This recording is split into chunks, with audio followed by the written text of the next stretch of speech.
gentlemen, you're watching, yes, the Yankees Entertainment and Sports Network.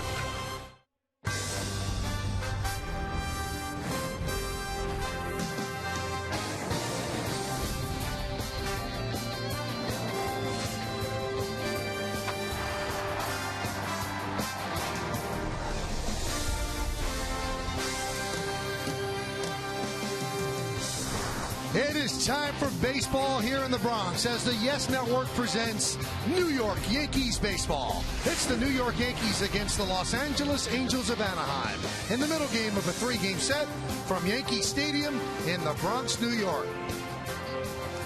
Hello, everybody, and welcome to Yankees baseball. Along with Paul O'Neill and David Cohn, I'm Michael Kay. What a way for the Yankees to start the second half of the season. An exciting 6-5 victory. But rather than have me talk about it, I'll have Paul O'Neill talk about it. Well, Mark Teixeira talked about the 4 days and how much it would help him.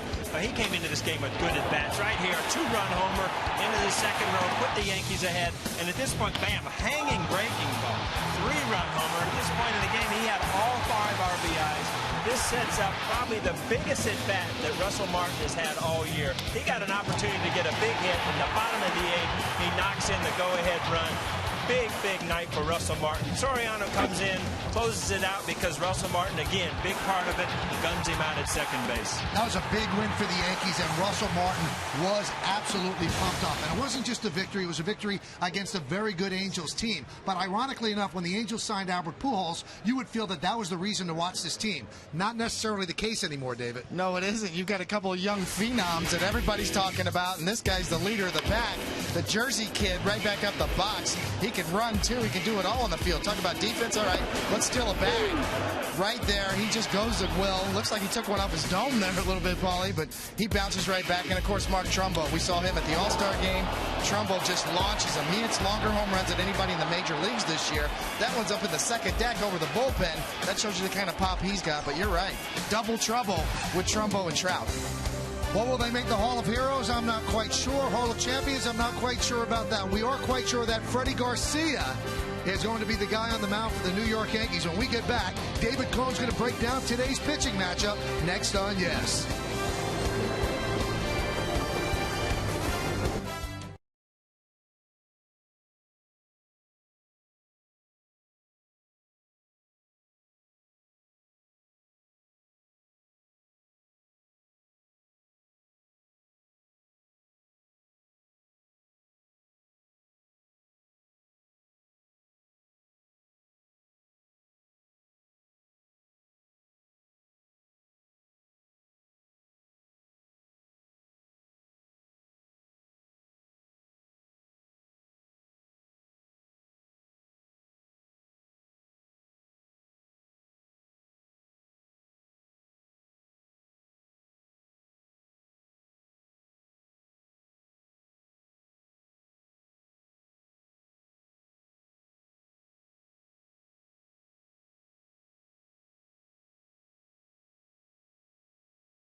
Paul O'Neill will rejoin us in just a moment. Let's take a look at the New York Lottery pitching matchup for the Angels and the Yankees on this Saturday afternoon. Jerome Williams will go for the Angels 6-5, 4.46, and for the Yankees, Freddie Garcia 3-2, 5.23. But those numbers have gotten a lot better since the beginning of the season. David's become a very reliable starter for the Yankees. Yeah, and thank goodness the Yankees had him waiting in the bullpen, and he never complained once. Freddie did a great job in the bullpen after really struggling in April, and now he's back in the rotation. And how about a test? You go up to Boston, he was lights out. Freddie knows how to pitch. He gets that slider and that splitter combination down in the zone. He can get swings and misses, as evidenced by those 5 strikeouts. What a luxury for the Yankees to have Freddie Garcia waiting in case they need him for the rotation. And guess what? They need him now. Well, the Yankees won a big game last night. They win this one, they could win the series. See what they do tomorrow. But first, lineups. First pitch, baseball. Yankees and the Angels live right here on Yes Next.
Flanagan, furnishing your style with guaranteed delivery in 3 days or less.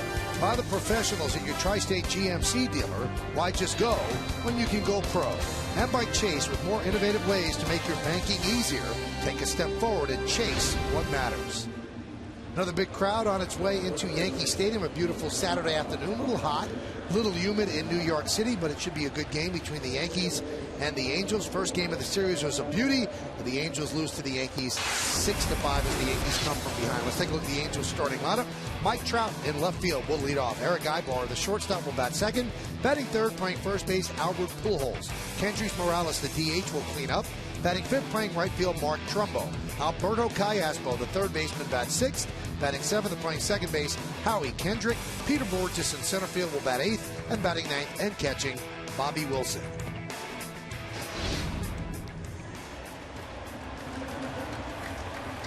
We're going to look at Fast Freddy. He's ready to go today, and he loves pitching in the daytime. And you see those numbers. They have gotten progressively better since his slow start the first part of the year. Finds himself back in the rotation.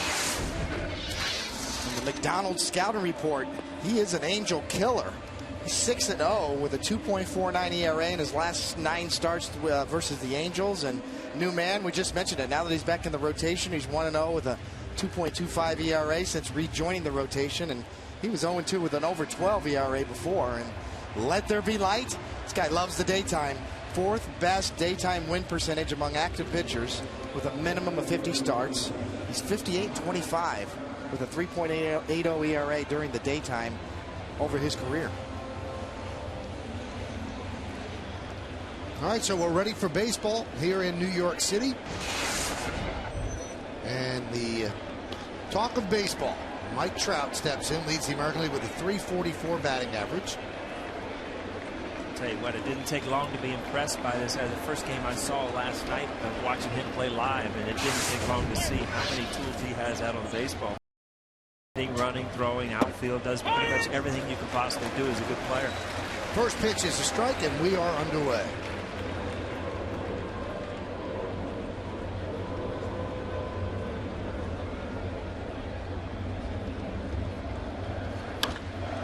Hammers that one foul.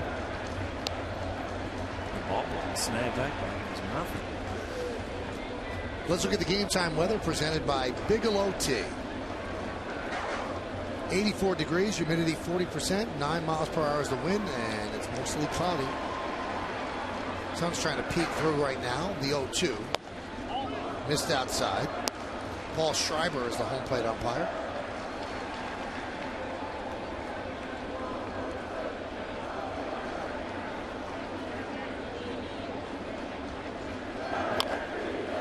Slow roller going to be a tough play. They'll let it roll. It's a base hit.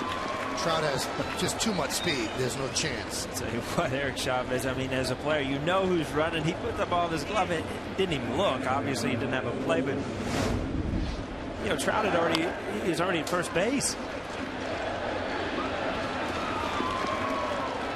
It's a good feeling as a hitter, Coney, because you really don't know if it's going to catches that crease of the grass and rolls foul, but you look back and stayed fair. Nice cheap hit to start the day off. He's 20 years old. Is Mike Trout.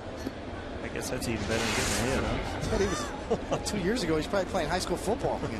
But he was a heck of a halfback. With speed like that, you have a chance to win a batting title. It's hard to fall in the slumps. You'll get those slow roller base hits.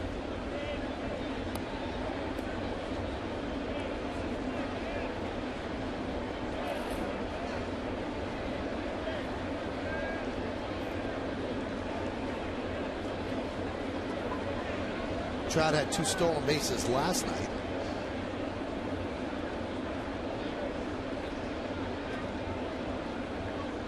Well, the impressive part about that, Michael, he's only been caught 3 times as well. So efficiency. I mean, he goes at will. He got a late start. He was a late call up. Vernon Wells got hurt, went on the DL.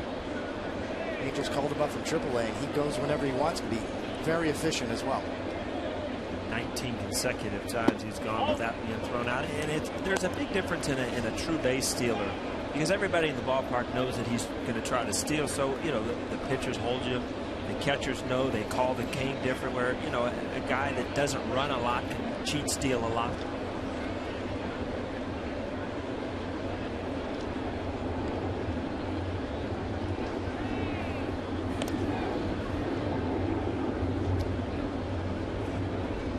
Russell Martin did a great job last night, threw out 3 runners. The Angels have always, under Mike Sosa, liked to hit and run, like to run. Russell Martin kind of shut that down. See if they start on Stewart today. There's a base hit to center field as Trout advances to second. So Ibar with a single. And the Angels quickly threatening. Tony, if you're coming out of the bullpen and you give up a couple quick hits and all of a sudden you see the big fellas start lining up on the on-deck circle, starting with Albert Pujols here, Morales, and then Trumbo. I mean, guys that can really put a dent in the scoreboard.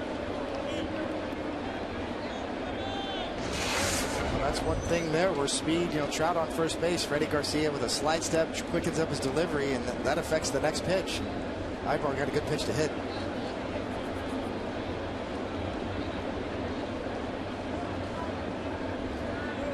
There's a breaking ball strike to Albert Pujols.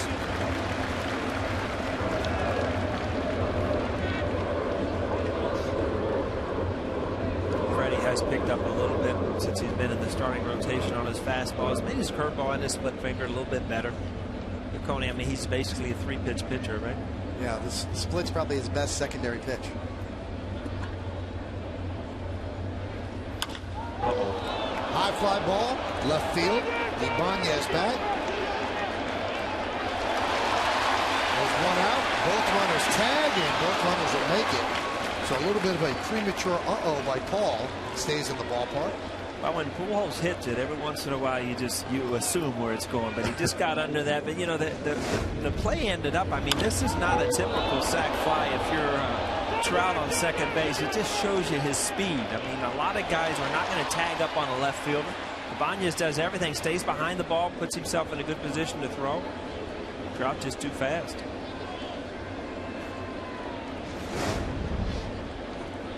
So Michael, that unproductive out that you call sometimes, right, with the speed, it ended up being a productive out. Absolutely. Yankees play the infield back. They'll give up a run as Morales takes a strike. Here's Trout tagging up.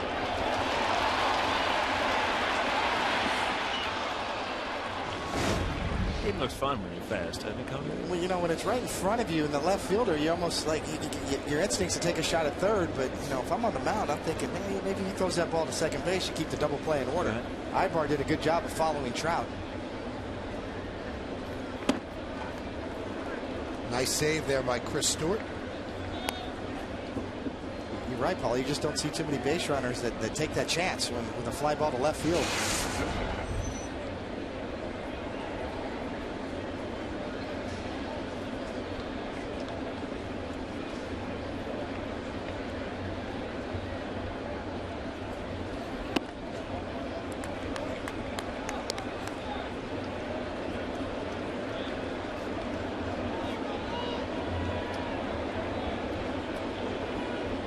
Just underway here in the Bronx. Yankees and the Angels. The Angels threatening second and third, 1 out. 2-1. 2-2. Morales last night has missed some pitches in this series, and you just know that he's not right again. I mean, there's a hitter's count. It's a breaking ball, but it's got a lot of the plate up in the zone. And I think if you're Mike Scioscia, I feel like if you could get him going, you're going to score a lot more runs.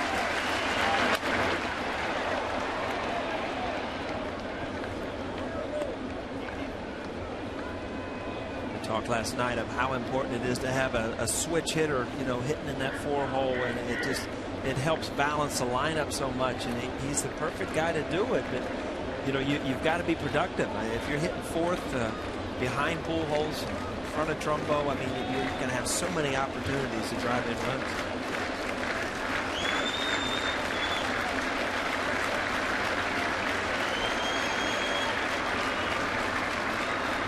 Two.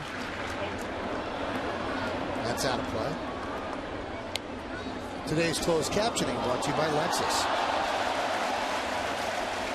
Cody, this is one of these at-bats where, you know, if you're in the dugout, you're saying, you know, he's really battling.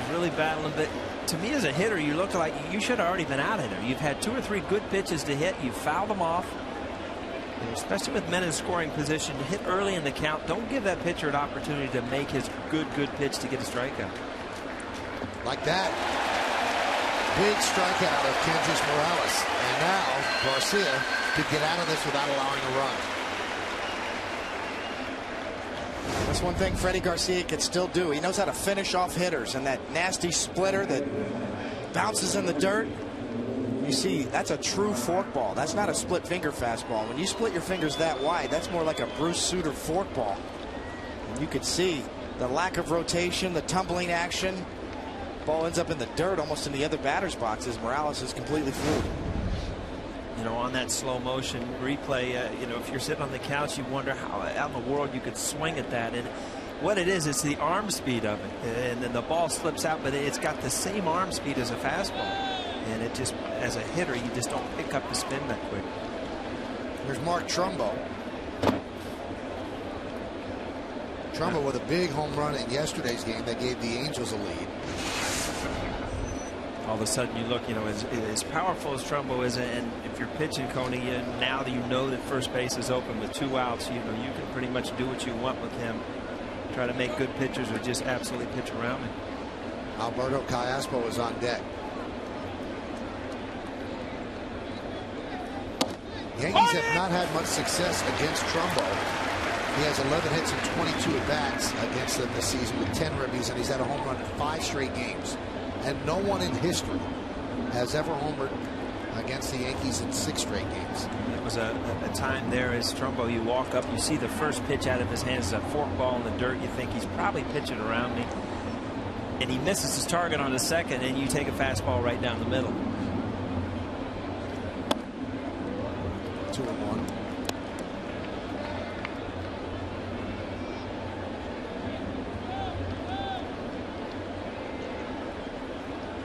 Find it harder to pick up rotation in the daytime, Paulie, here? Yeah, I'm much better picking up the ball at night. You know, it's bright during the day, and you know they rub those baseballs up. You just don't see the seams as well.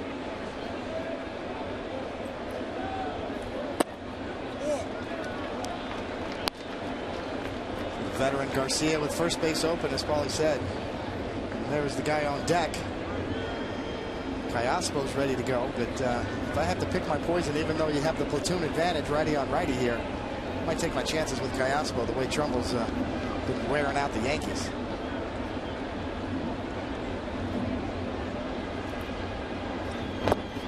And not quite sure they pitched around him, but they weren't giving him anything to hit, so Trumbo walks, and that loads the bases. Why don't we check out the Yankee defense, brought to you by your Mercedes-Benz Tri-State dealer. In the outfield, it's Ibanez, Granderson, and Swisher left to right. Infield, Chavez, Jeter, Cano, and Teixeira. That's third to first. A-Rod's the DH today. Stewart behind the plate. Martin just a day off. Nothing wrong with his back. Day game after night game. Freddie Garcia is on the mound.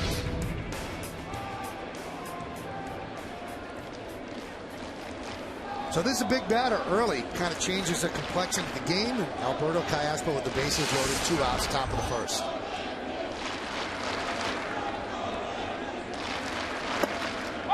Strike. Those are those pitches, just borderline pitches that change the count. You know, if that's a ball, then you know you're base low, you're in a real hitter's count, and this is just a borderline strike. Down low, inside corner. Good break for the pitcher, bad break for the hitter. Count 1-1.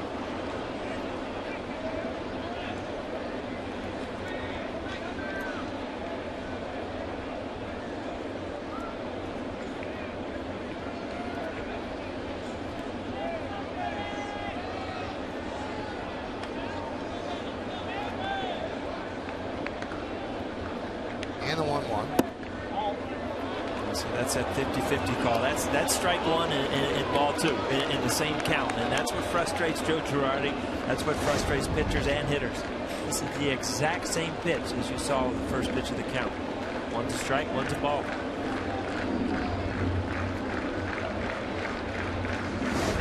Now what do you do, Tony? Through the dugout, you're screaming, flip a coin.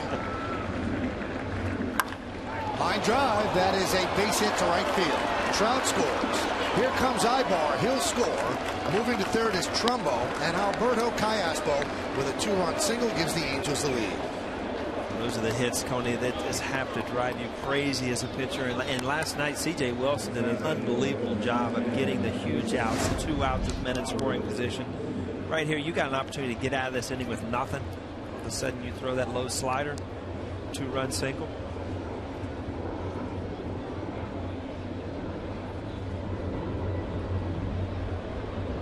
Sudden you look up and you're giving up 2 runs, you're still not out of it, and you're in the mid-20s in the pitch count in the first inning. Haven't had a breath yet, Cody, huh? That was a backbreaker, those 2-out hits and a 2 RBI single. Howie Kendrick takes a strike.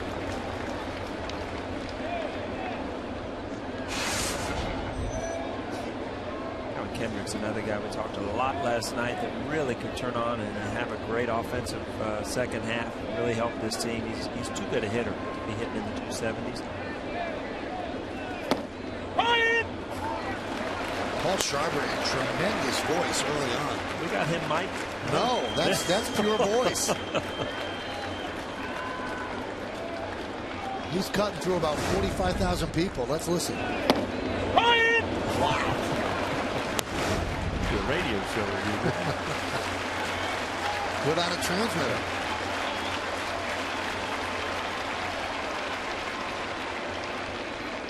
And Dutch Renner was probably the loudest of all time. Yeah. Remember Dutch? He was something back there. Well, you hated to take a strike with him back there. He'd embarrass you.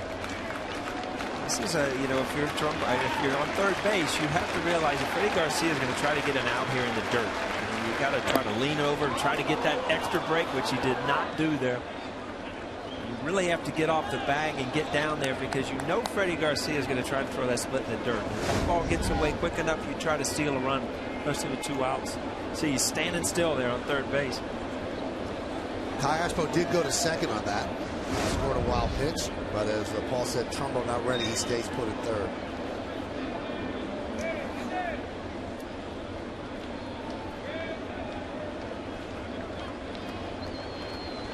With a 28th pitch here in the top of the first, coming from Garcia. 1-2. Popped up.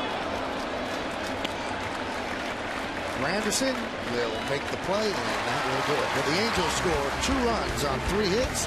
They leave 2 on base. It's the Angels 2, and the New York Yankees coming to bat against Jerome Williams.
presented by Lexus.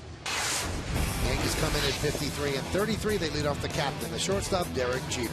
Curtis Granderson in center will bat second. Batting third and DHing today is Alex Rodriguez. Robinson Cano at second base will clean up. Batting fifth, playing first base, 2 home runs last night, Mark Teixeira. Nick Swisher's in right field, he'll bat sixth. Batting seventh, playing left field, Raul Ibanez. Eric Chavez at third base gets the number 8 spot in the lineup, and Chris Stewart will catch, and he's going to bat ninth. We're going to look at Jerome Williams here. He's a veteran, 30-year-old. He's bounced around a little bit. Had a little DL time this year. 6-5 record coming in. Almost a little under 4.5 ERA. Pretty good controller, 26 walks. In the McDonald's pitcher scouting report, struggled before the DL. He came out of one of his starts with a little shortness of breath and gave the Angels a little scare. And he was 0-3 with a 7.56 ERA in his last 3 starts before that DL stint. And home and road this season, he's much better at home. 5-2 and a 3.5 ERA at home, and on the road 5.70 ERA and only 1 win. And the pink glove, pretty interesting. He wears a pink glove in honor of his mother, who passed away in 2001 after a battle with breast cancer. So Williams has a 2-0 lead. Derek Jeter digs in.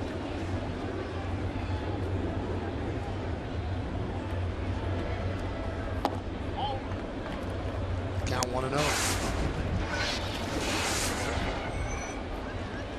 That first pitch, and that's an indication of where Williams wants to throw the ball. Everything he has, he wants to keep low.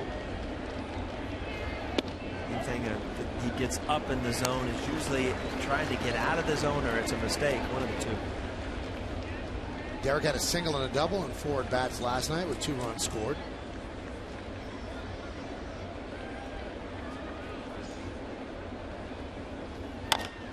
Slow roller up the middle, fielded by Ibar, and he can't handle it, and Jeter will reach.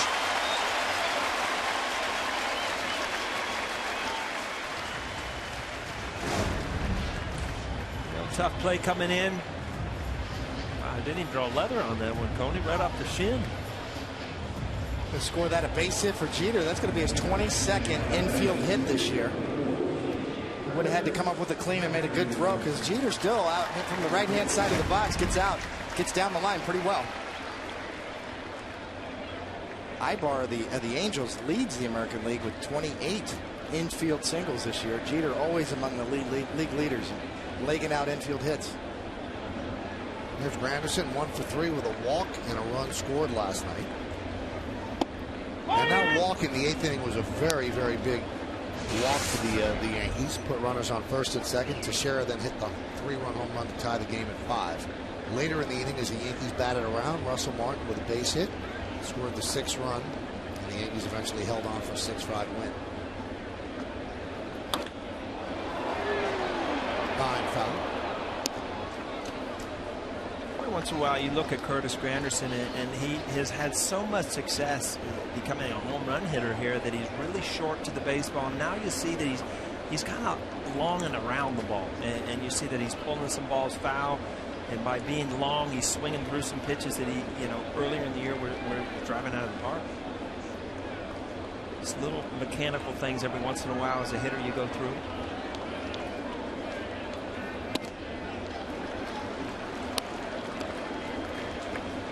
He is striking out a lot this year. In 2010, 24 homers, 116 Ks. Last year, 41 homers, 169. He's on pace for 190 strikeouts this year, and again on pace for over 40 home runs.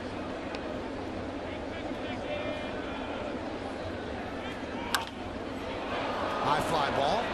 Left side, long run for Trout. He's going to get there and he'll make the play. Covered a lot of ground quickly for the first out.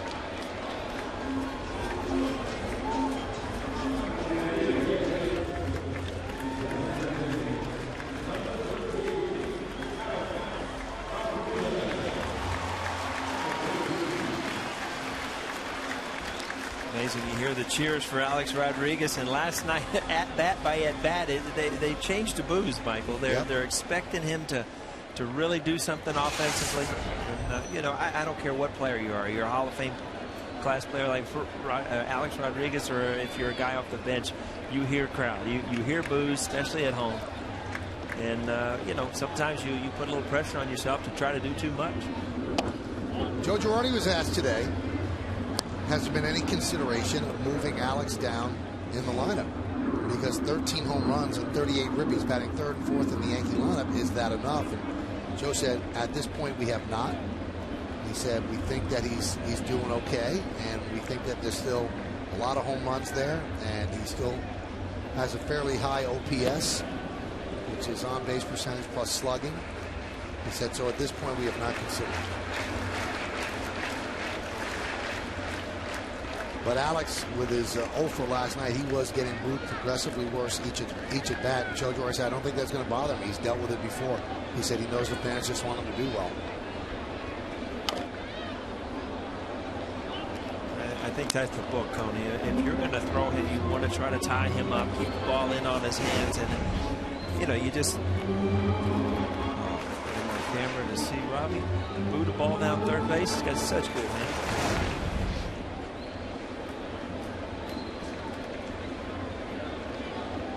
But Alex, anytime he can get his arms extended, especially on breaking balls, is when he can drive the ball out of the park. Runner goes, and a ground ball is short. Jeter reaches second, and Alex is gunned down at first. So Jeter's in scoring position. Let's check out the Angel defense in this afternoon's game. In the outfield, Trout, Borges, and Trumbo. That's left to right. Infield, Callaspo, Ibar, Kendrick, and Pujols third to first. Wilson behind the plate. Jerome Williams is on the mound. Paul, do you see anything, by the way, Alex is swinging?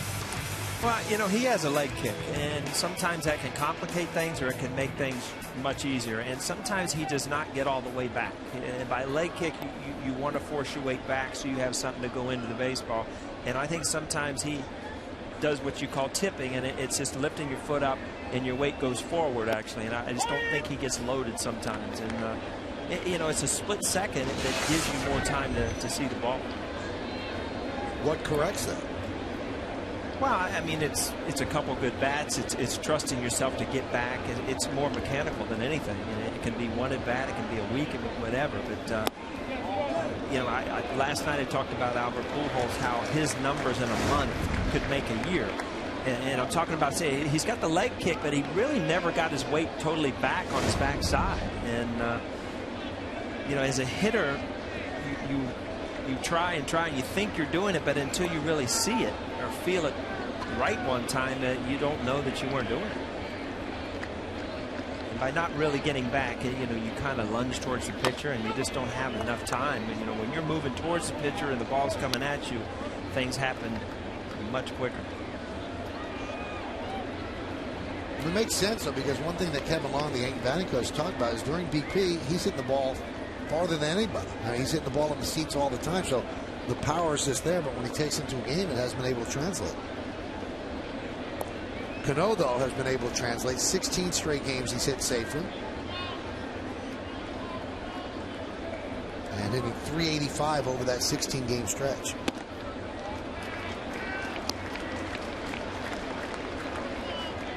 You see those pitches by Wilson, or by Williams, I'm sorry, that are up, way up out of the zone, and those are just to show a hitter a different pitch. Those aren't trying to throw strikes, nothing. You know, he's getting ahead low, and then he's trying to raise that eye level and then go back down low in the strike zone.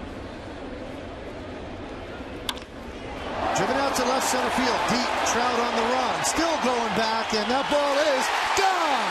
A 2-run home run for Robinson Cano, and the Yankees have tied the game at 2.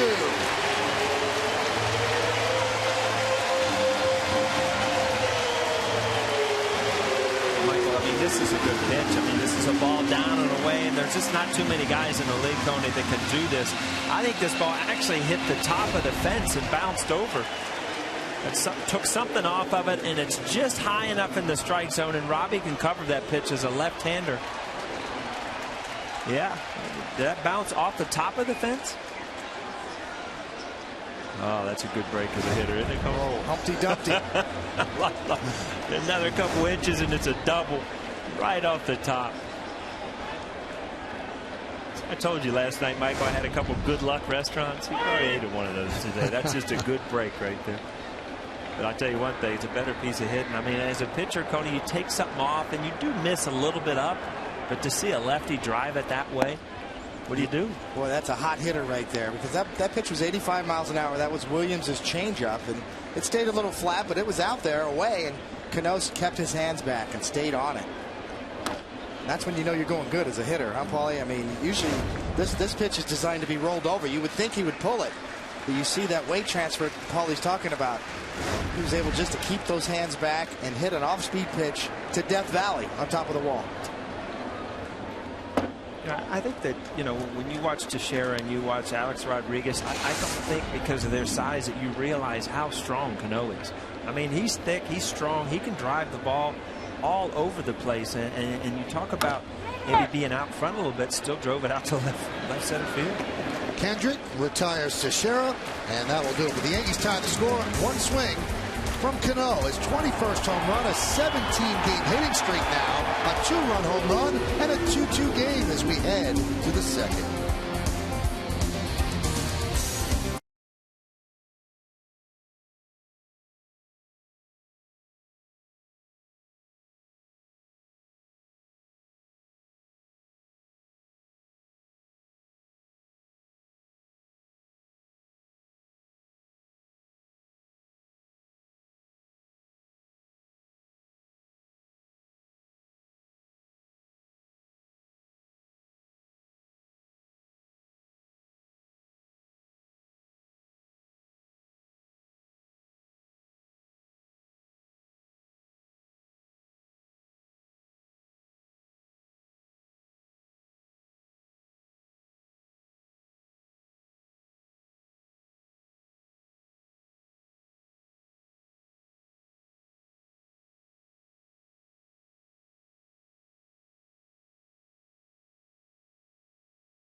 Dunkin's sure to have one that's perfect for you. Hurry into Dunkin' and find your favorite mocha flavor today. Your love of chocolate just got a whole lot sweeter. America runs on Dunkin'. Price and participation may vary.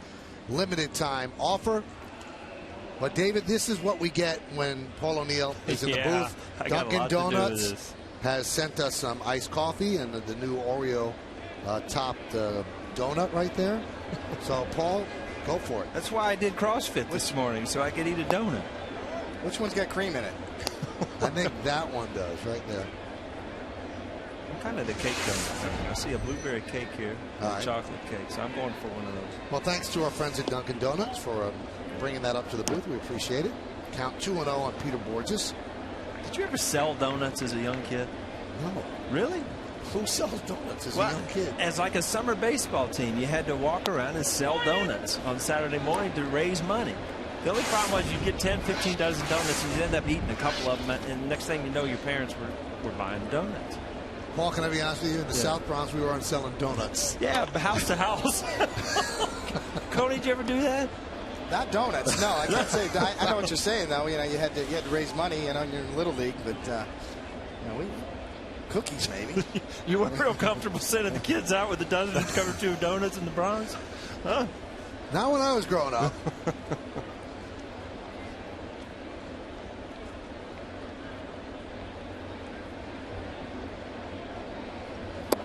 Swing and a miss. Borges down on strikes.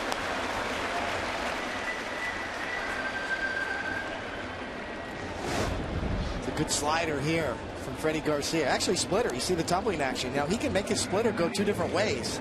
Sometimes the splitter and that forkball that he throws looks like that slider, but you can see the grip and the tumbling action there. He can make it slide away from right-handed batters. Cody used to do that a lot, and I never understood it. I mean, split finger, you can make it go either way by moving your finger one way or the other, right?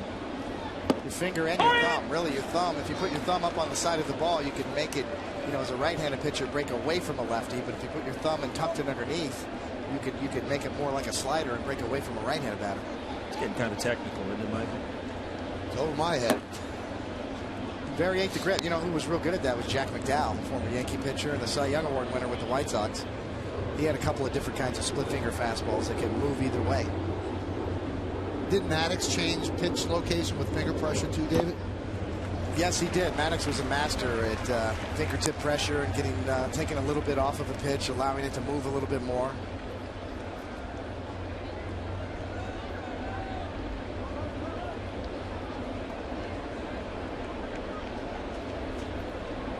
The 1-2.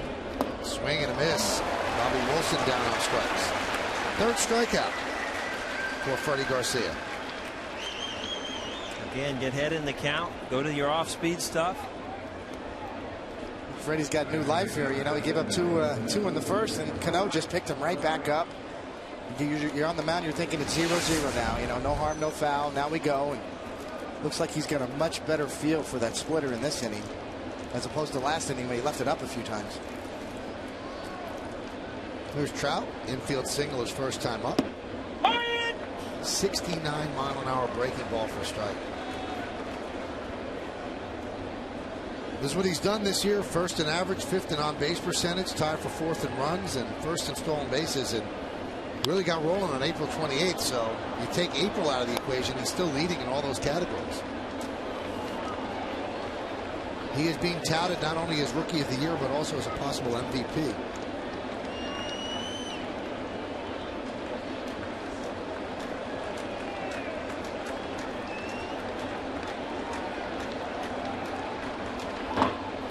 He said yesterday that the Yankees actually expressed a lot of interest in him before the draft, that they were going to select him. But the Angels had a selection 4 picks ahead of the Yankees.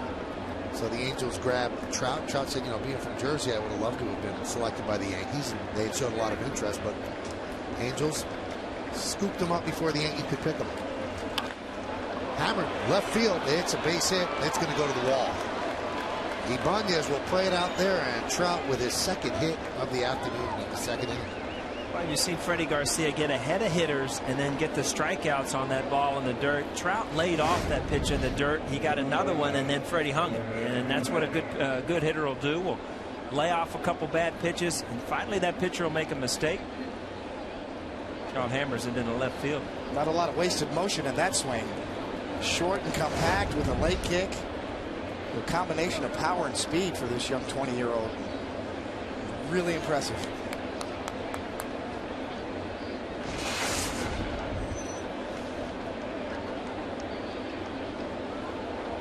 What level were you in at 20?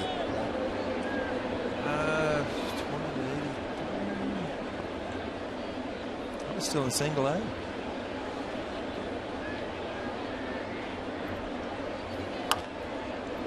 Popped up. And Chavez fights the sun and makes the play for the final out of the second. No runs a hit, no errors, and 1 man left. We go to the bottom of the second. Nick Swisher is going to lead it off.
to be moved by the trading deadline?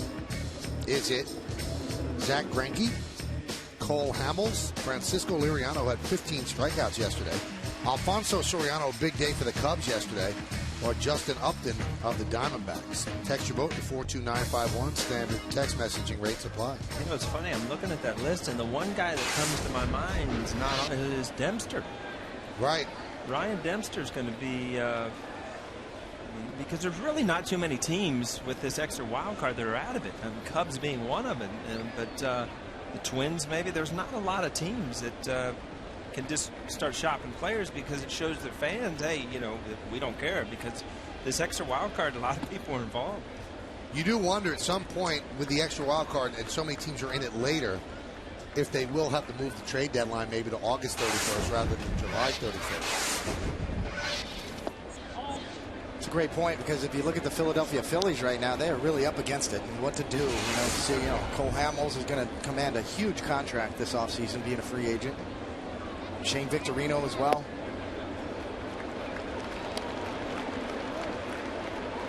A lot of people scratching their heads about the Phillies this year. Coming into this year, you couldn't fathom, you know, what they're going through. Turned him loose on 3-0 and he fouls it back. There's word out of Philadelphia that they are preparing a gigantic offer for Cole Hamels within the next 2 weeks, because they want to know, you want to play her or not, and if he doesn't take it, then they're going to have to deal him. Because with the new basic agreement, you don't get draft picks if you lose a player, even if you offer him arbitration. So there's no benefit in holding on to a guy if you know you can't sign him and you're not going to compete.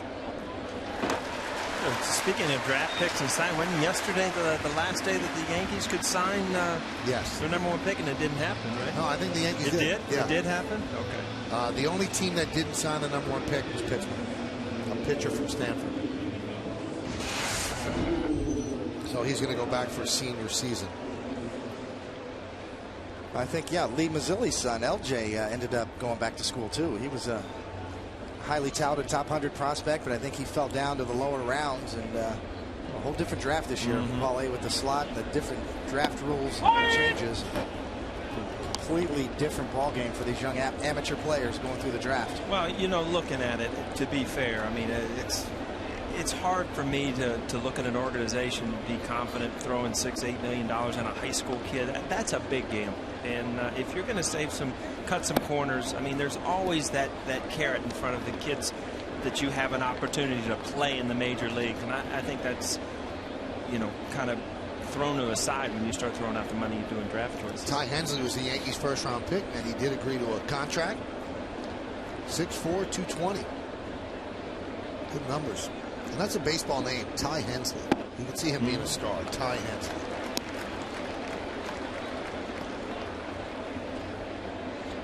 So, David, we asked Paul where he was at 20. What level were you at 20? I was actually injured. I had a collision at home plate when I threw a wild pitch and blew out my knee. I had the Mariano Rivera injury, the ACL. Yeah, that's back when they didn't know how to fix them right, Paul. Cody threw a wild pitch and then got blown up at home plate. I got blown up at home plate. I was late covering. I was dobbered down because I threw it in the dirt. And I was late breaking and got there and got my legs tangled up. And I actually spent that year when I was 20 years old with the big league club, the Royals, because I was from Kansas City. So I rehabbed my knee with Mickey Cobb, the old trainer with the Royals, one of the great old trainers in baseball. Mickey Cobb, longtime Royals trainer. So I got a chance to hang around a big league team and probably learned more from that than out pitching in the minor leagues. One of my idols growing up was the great Royals pitcher, and Yankee fans will remember him from the 70s, Dennis Leonard. It was a New Jersey kid too as well, East Coast kid, but one of the great Royals pitchers of all time. And I got a chance to get in his hip pocket that year, and he was just so gracious to me as a young player. 3-1. Hammered foul. I think Dennis Leonard went to Iona College. That's right, Iona College. In New Rochelle.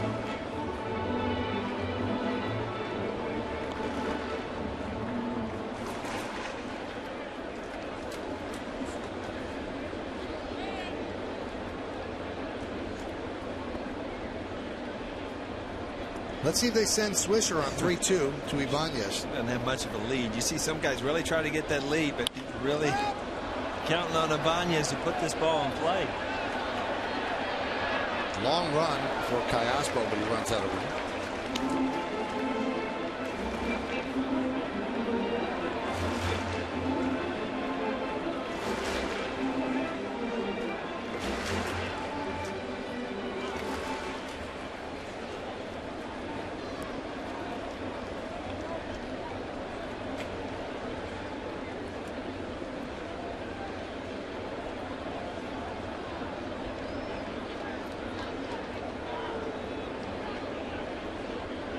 Runner goes again. Swing and a miss. Throw to second. He's out. A tag applied by Eric Ibar, so a strike him out, throw him out, double play. Well, he gets him with the changeup, Paulie. Vanya's way out in front. And as you said, Swisher didn't have a very good lead in the quick tag. Laz Diaz says, yes, you got him. 3-2 changeup. 3-2 changeup and the quick swipe tag on the backside. Yes, Mo does not lie. Here's Eric Chavez.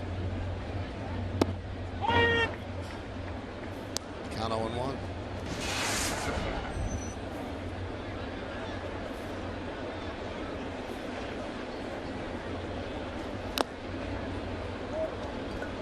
Chavez has been an incredible help to the Yankees this year, allowing Girardi to freely DH Alex Rodriguez, keep him healthy, and hitting .280, 7 homers, 19 ribbies, and can really play the third base position extremely well.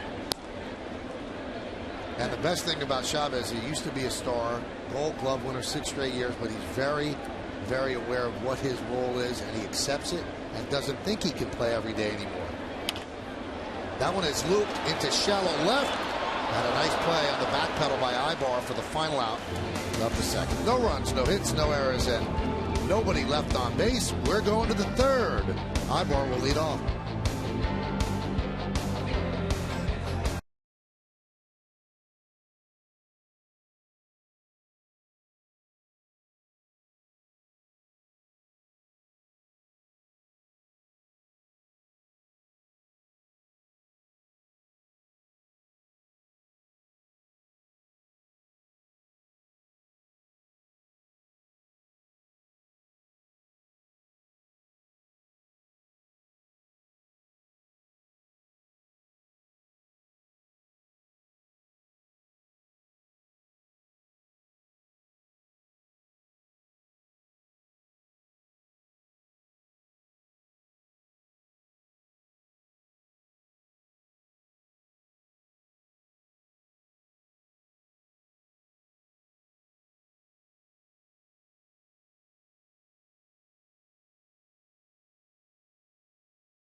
Team scouting report on the Angels. What do you got, Paul? Well, it's TNT, Trout and Trumbo, and there the guys are getting all the hype, and well deserved, both of them. Stars going wild after a horrible start. I mean, they're leading the wild card right now. If the season was over today, they're 2.5 games up on the Orioles and Cleveland.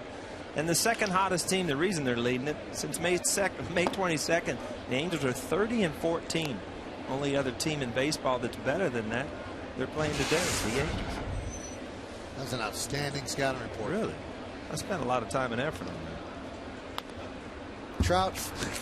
I got the booth laughing back there like, what was that all about? I don't know. I guess people don't think you did. The cameraman or even Jackson, shut up over there.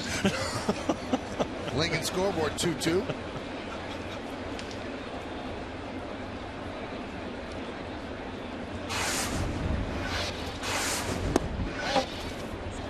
I want to apologize to everybody. In the bottom of the second, I said Ibar is leading off. I did not write down that he fouled out to 5, and I looked at my scorebook, and I'm sorry I misled everybody. It's really you're a stand-up guy, though, because when I make a mistake here or something, I just act like it didn't happen.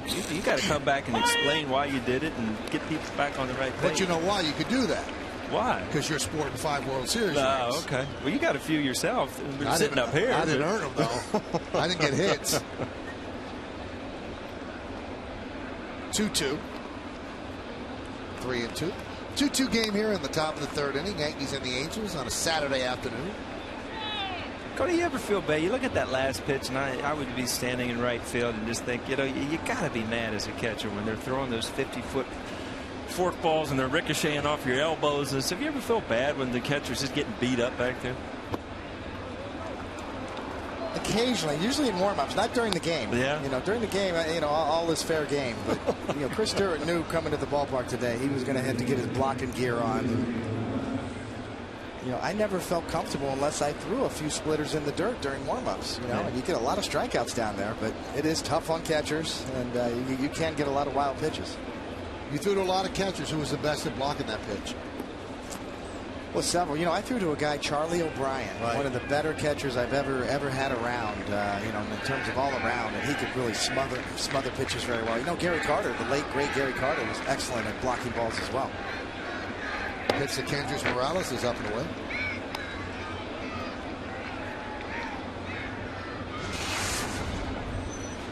Would you rather have a great defensive catcher who couldn't hit a lick, or a guy who hit 35 to 40 home runs and was just a hack behind the plate?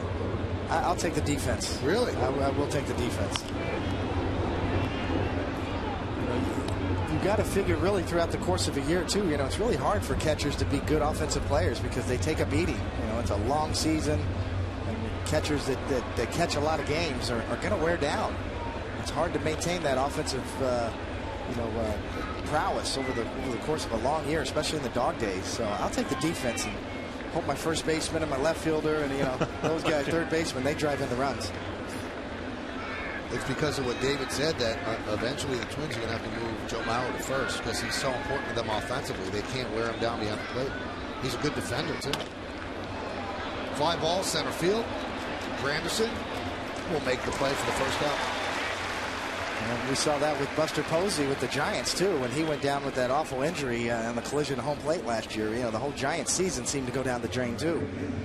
Talk about Kenny Morales and how he's starting to miss some pitches, and you'll watch his front hip, how it just kind of opening up too quick, and when that happens, everything goes with it, and you just don't have much to drive the baseball.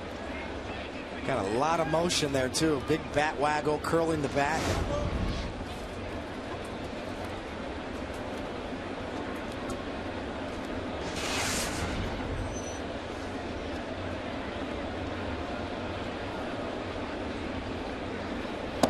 I mentioned this on yesterday's broadcast. A lot of people in Southern California are really clamoring for Mark Trumbo to be the cleanup hitter because Morales is struggling as much as he is with just 8 home runs as a cleanup hitter. And then you have Trumbo with 23, but Paul mentioned this earlier. Socha really wants to switch hitter batting fourth. And you look at Trumbo with 23 home runs. I mean, he's not an Adam Dunn guy that's hitting 222. I mean, he's comes into the game hitting 308. So he does more than just hit home runs. Pujols tried to sneak off there. He was almost going to go if Freddie didn't step off. You could hear the whole Yankees bench yell, "Step off." Pujols smiling over there.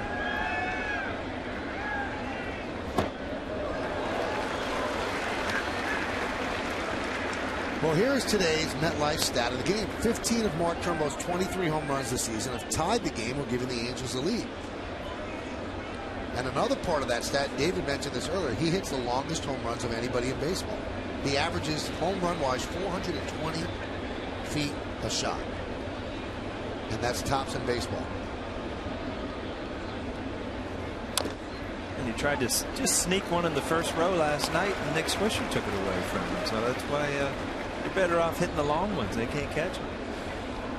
Well, the one he hit last night was a Yokohama shot, and we don't see him out there very often in the left field bleachers over the Angels bullpen. I saw that Trumbo, the chicks dig the long ball. He's sporting the Trumbo jersey.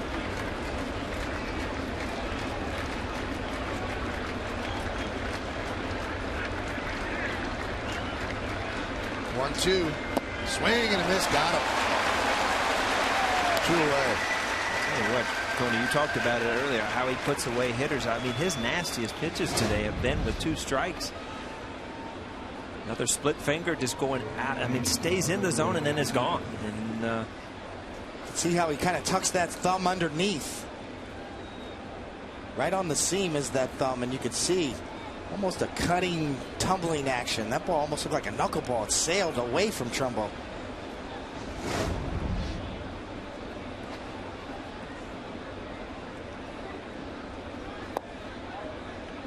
Callaspo with a big 2-run single with 2 outs and the bases loaded in the first inning. He comes up here in the third with a runner on first and 2 outs. you talk about Freddie, really it's a fork ball more than a split finger. And the last guy I remember coming here, Melito Perez, had a tremendous fork ball. And he had really, really long fingers, so he could do a lot with the baseball. He used to actually sit on the bench days he wasn't pitching and put a softball in between those 2 fingers just to stretch him out, keep him comfortable. You know, the difference being the wider you split your fingers, then the less velocity the pitch is going to have and the less spin. So it's going to move more and go slower than a split fingered fastball, which is thrown just off of your fastball. You don't split your fingers quite as wide. Callaspo pops it up. Jeter makes the play, and that will do it. No runs, no hits, no errors. 1 man left on base. We're going to the bottom of the third. Stewart, Jeter, and Granderson coming up.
Anything, do everything, do AC. By Kia Motors. To learn more, visit kia.com. And by Dunkin' Donuts. America runs on Dunkin'. Nice crowd here at the stadium on a Saturday afternoon as we go to the bottom of the third inning. The Lincoln scoreboard has it all knotted at 2. Chris Stewart will lead off. Some were surprised when the lineup was posted this morning in the Yankee clubhouse, and Chris Stewart got the start and Russell Martin did not. But Joe Girardi plans these things in advance. Even though Russell Martin had a game-winning hit yesterday and a good game behind the plate, he was going to rest him day game after night game, despite the fact that he'd just come off 5 straight days off. He said he'll play tomorrow. That's the way he wants to do it. He wanted Chris Stewart to start today. So nothing wrong with Martin's back.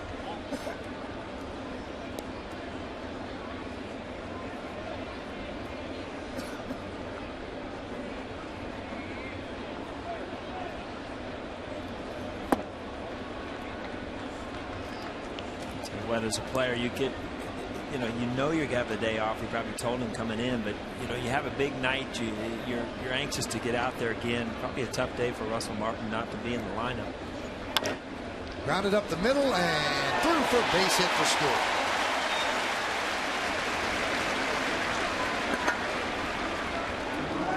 You have to give some credit to the Yankee general manager Brian Cashman as you see Stewart take this up the middle. A lot of criticism when he picked up Stewart the last day of spring training because Francisco Cervelli is such a popular Yankee, especially amongst the fans, and teammates like him as well. A lot of energy, and he's decided to make the move Cashman did, pick up Stewart. Felt he was very good defensively. He told Cervelli that if Russell Martin got hurt, that you would come up and be the everyday catcher, but the backup catcher is better served being Stewart. And Stewart hasn't just been a defender. He's got a pretty good batting average. With that base hit, he's at 265. So it was a great pickup for the Yanks. He has done well defensively, throws the ball really well. He's got a quick release, and he sets up well and calls a good game. He and Sabathia have worked very well together. Speaking of Sabathia, I think he's all go for Tuesday. Yep. Should be a good thing for Yankees to see. Jeter bunts, but it rolls foul. So another injured Yankee today. Both of your former teammate Andy Bennett wasn't limping at all, and he said, "I just got to learn to get my foot out of the way on a comebacker." But when you see him walk the way he's walking, you can definitely see that September's a possibility. Maybe the end of August, but they're looking at the beginning of September. And if you get him those September starts, he becomes a very important pitcher in the postseason for the Yankees. Coney, if you're sitting there that long as a pitcher, and you really can't go out and pitch land. Can you throw on your knees? Can you do anything to keep that arm in shape? Yeah, knowing Andy, he's been throwing already. You can't stop him. And it's much easier to go ahead and let a bone heal in your leg than it is to recover from an arm injury. Right. So his arm's fine. And I'm sure he is playing catch any way he can. Andy'd be out on the side of the stadium throwing it up against the wall if he could. That's the type of guy he is, and a competitor he is. So no doubt in my mind that Andy's playing catch or had been playing catch. His arm will be ready to go, just as long as that injury heals okay. The 0-2 to Jeter. Ball gets away from Wilson, hustling to second is Stewart, and he gets there. Thought about heading to third, but a good backup by Borges. Ball didn't roll that far from Wilson. That's good base running by Stewart. As a first base runner, anticipate the ball in the dirt, and you see there was really no hesitation. And if you hesitate at all, you're probably out. Good pop-up slide here, too. Got a good read on it. Borges isn't there. He's at third base.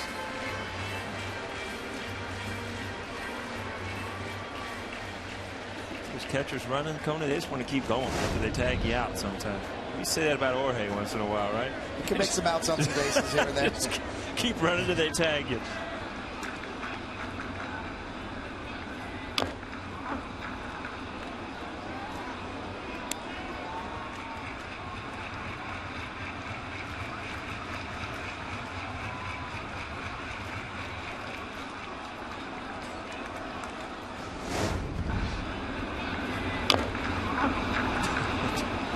Everybody understands that one. It's funny because like halfway in your swing you realize this is going to happen.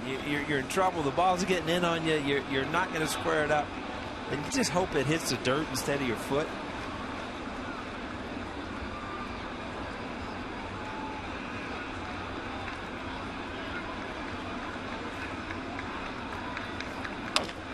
Soft ground ball is short.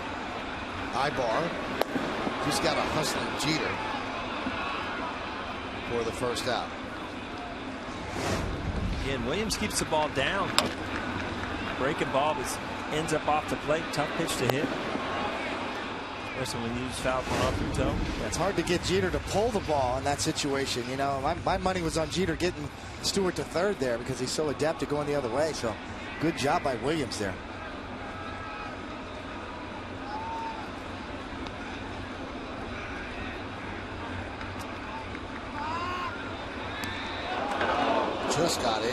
Just got in. Beautifully timed. Williams looks like he was a shortstop at one time. He's got that little sidearm flip, kind of like Robbie Cano. That was really close, and he's out. He's out. Laz Diaz saw it differently.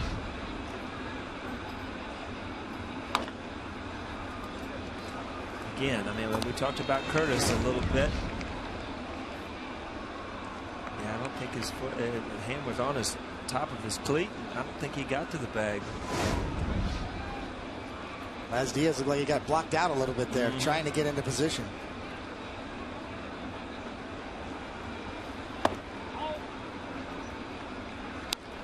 Interesting discussion before the game with the media and Girardi about the proliferation of strikeouts by Curtis Granderson. He is on pace for 190 strikeouts this year, and Girardi said he's really not that concerned.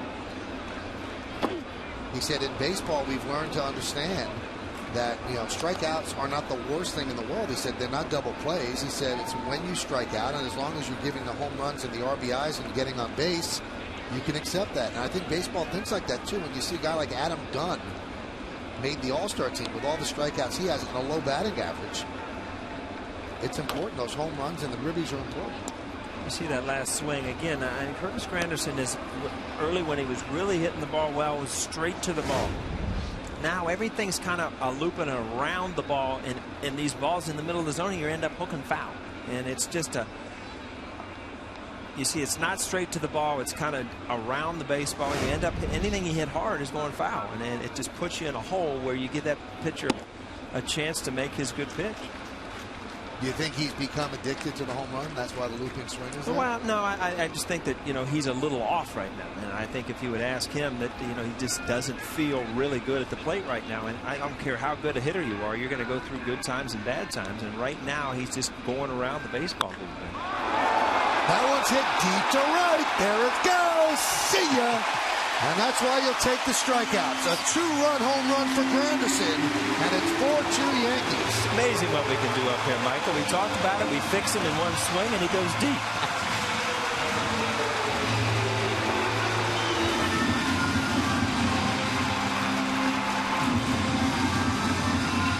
Dangerous pitch to lefties, Coney. You know that down and in pitch. Missed a couple of them and kind of fouled them off. Hanging slider. He's still around the ball, but he kept that one fair by extending out towards the pitcher instead of around towards the dugout. There's a strike to A-Rod. You see, the bat head doesn't go this way. It goes out towards the pitcher, and that's why that ball ends up in the bleachers as a home run.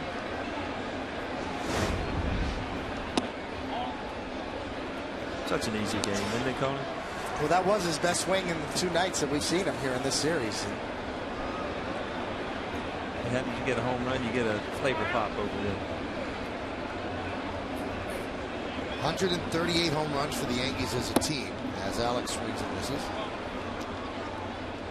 You know, to Granderson's credit, you know, we talk about the home runs and the strikeouts, but he does lead the Yankees in walks as well. He has 51 walks this year. So his on-base percentage is above 350. I think 355, a little more now after that home run. I'll tell you, one guy that you see on the field day in and day out, one of the nicer guys on the team, talks to you just, you know, like you're an everyday person, just what's going on. And, you know, you need guys like that on the team. No attitude, just go out, play. Expects to play well, and he had. Ground ball at third. Kai Aspo gets A-Rod for the second out.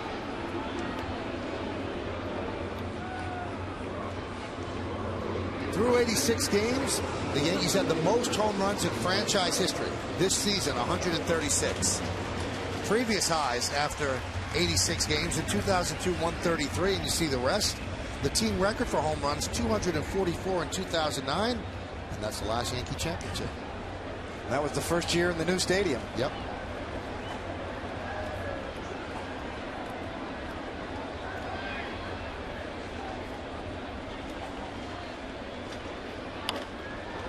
Robinson Cano has 21 of those home runs, and he had a opposite field blast to what used to be Death Valley, right off the top of the wall, and bouncing into, I believe it made the bleachers over the Angels bullpen. That was in the first inning, tied the game at 2, and extended his hitting streak to 17 straight.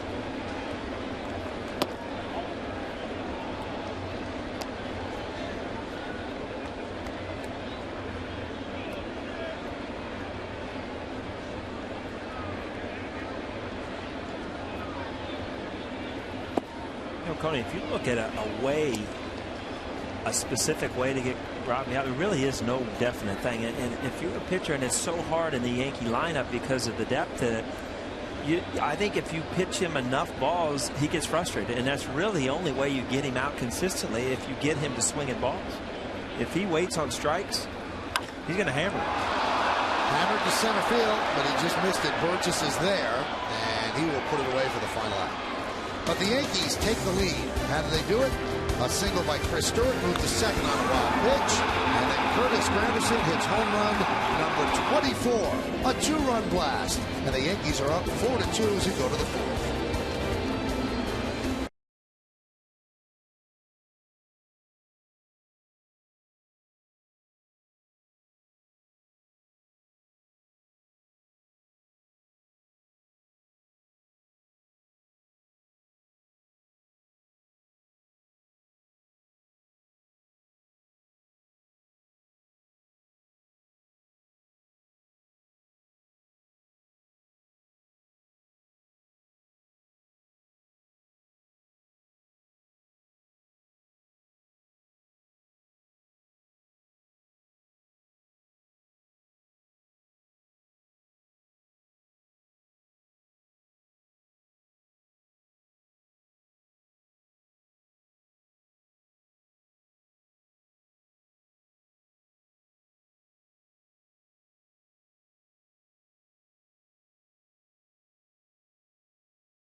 Time for the New York State Smokers Quit Line Quiz, everybody. Freddie Garcia's .833 win percentage in his career against the Angels is the highest against the LA Angels all-time, minimum of 20 starts. Who was the second highest winning percentage? And we'll give you a hint, which we usually don't do. He was a Yankee. It's a big day. We get a hint. It's also a very long question. A long read for you to get through. You can do that in the bottom of the inning. I'm going to throw a name out there at the bottom of the inning. He's an ex-Yankee.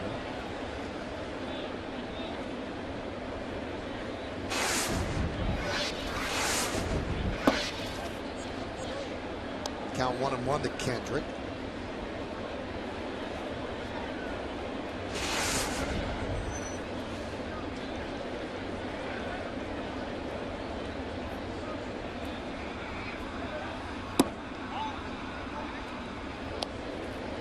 Pitch right there that Freddie kind of needs. I mean, that's a fastball that in the count where in a fastball count he needs that ball just off the outside corner.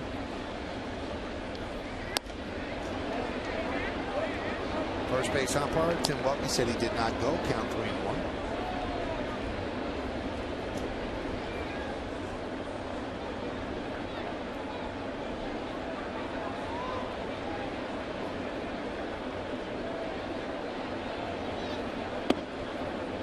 And a walk to Kendrick.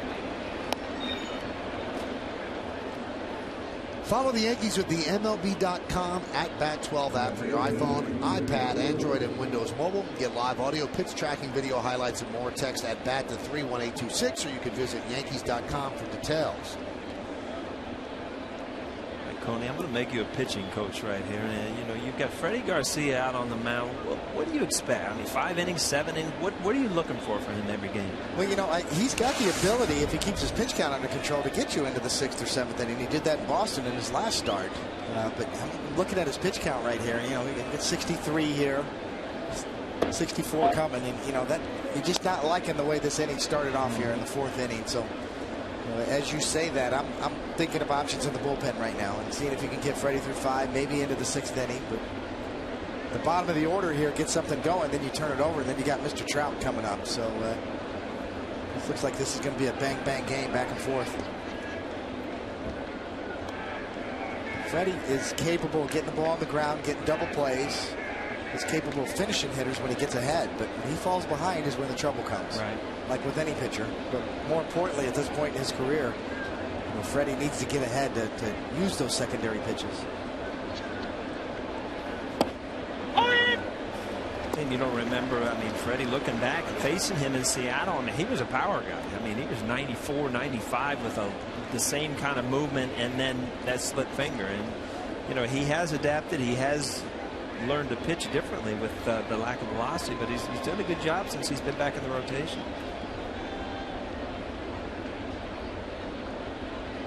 Runner goes, pitch is high, throw to second. Stolen base for Kendrick.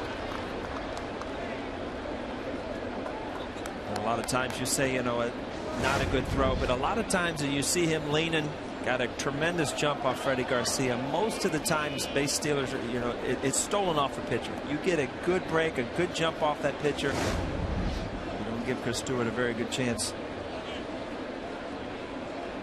Number 6 on the year there for Kendrick, and he did. Big lead, good jump.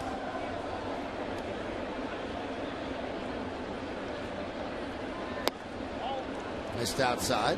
Freddie wanted that one. Count 3-1.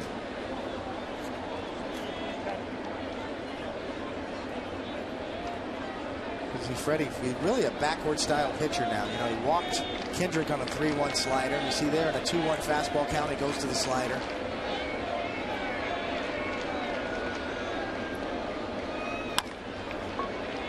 Chop to Cano. He gets the speedy Borges as Kendrick moves to third. See Robbie holding Kendrick on, ended up being right at second base.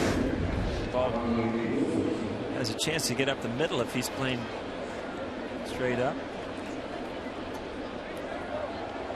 Now you got to walk a stolen base and man on third with less than 2 outs.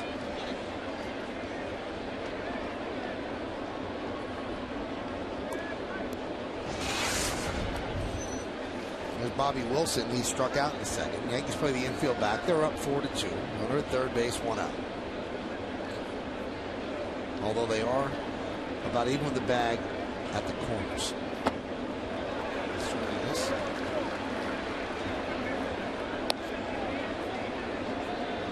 Again, a completely different style of pitching here with the man on third and 1 out. I mean, you're obviously trying to get an out, but you're in the back of your mind, you're trying to save that run and get a strikeout. But you can't get ahead of yourself to get 2 strikes until you make some good pitches to get there.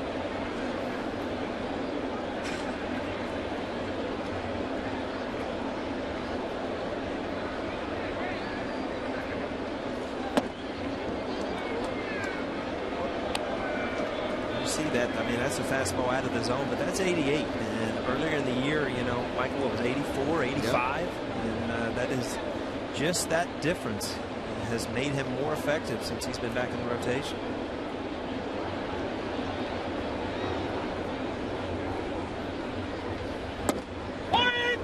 Strike 2. You're the hitter, then. In this count with the man on third, you're like, why? You put me in a hole here, and that's just that ball that Freddie's going after all inning. He ran it back. Might have caught the corner. Tough pitch to hit. Keep throwing it out there. You put the pressure on the umpire to call it, and that changed the whole at bat. 1-2 instead of 2-1. Found it softly to short. That's going to get a run in. Cheetah makes the throw to first, and it's 4-3 Yankees as Kendrick scores. I'll tell you what, if you're Wilson, you're very happy with that. Just to put the ball in play, especially middle of the field where he can score easily. Kind of just stole a run there, stolen base, and ground ball.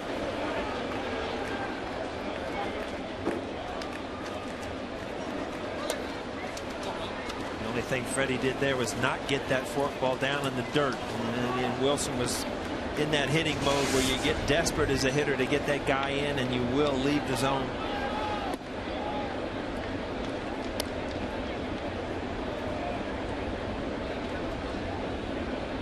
One of those guys that seems like he comes up every inning. If you're pitching, it's like, is this guy coming up again? third at bat already here in the fourth. We talked about the draft where Trout was selected with the 25th pick. These are the other players of note from 2009's draft.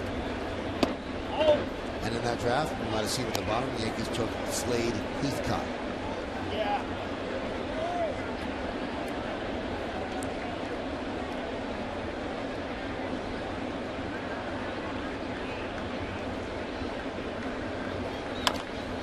Chop into center field for a base hit. How about Trout's day so far? 3 for 3. Continues to lead the American League in hitting.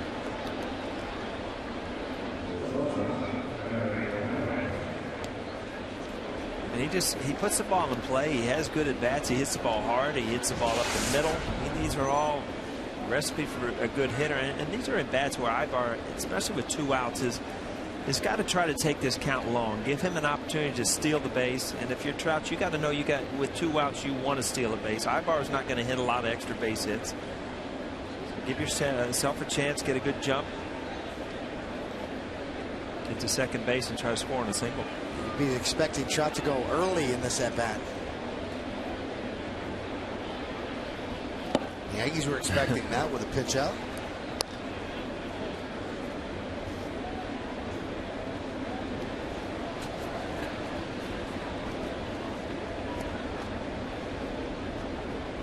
Roger Craig out in San Francisco used to love the back-to-back pitch outs. It's almost a setup, the first one, because as a runner you always think, well, he's not going to do it again and put the pitcher in that big of a hole. Yeah, take some guts to call it again.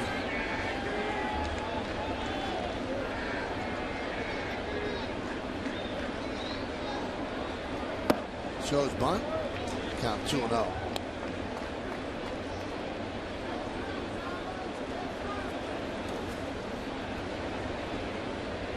Coney, if you're Freddie Garcia, now all of a sudden you're in a hitter's count, and you got to kind of worry about that hitter, because you can't walk him with Pujols on deck and give him an opportunity to hit with a couple guys on. You've got to throw a strike here.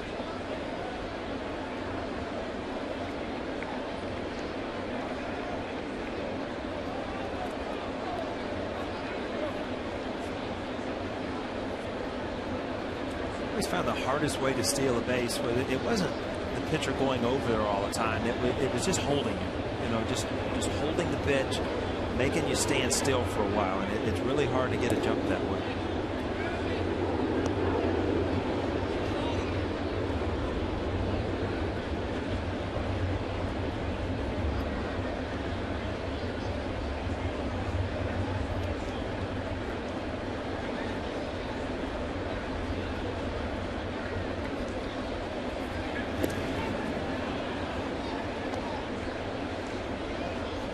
See, all those signs are coming from the Yankee bench. Tony Pena controls the running game for the Yankees. Every pitch he's giving signs to Chris Stewart, the catcher, and he relays them to Freddie, and you can't shake off the bench. Act like you didn't see it. I used to love guys that didn't like to go to first base, and there's some pitchers that don't like to throw over there, and they got the signal from the bench, and they would step off and just throw over there. No chance of picking the guy off. They could get irritating out there sometimes on the mound, because you're distracted and you want to get the pitch off, and coach keeps calling coach keeps putting on a sign, pick off or step off. Runner goes. Go to second. Another stolen base.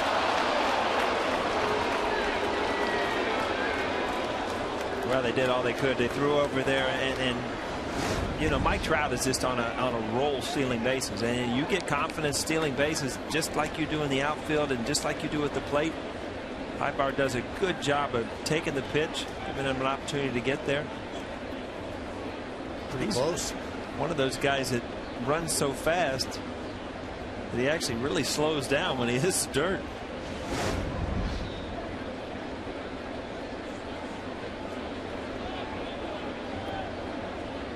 You talk about catchers taking a beating. I mean, guys that steal a lot of bases and dive head first. I mean, it beats you up. It's not as easy as it looks.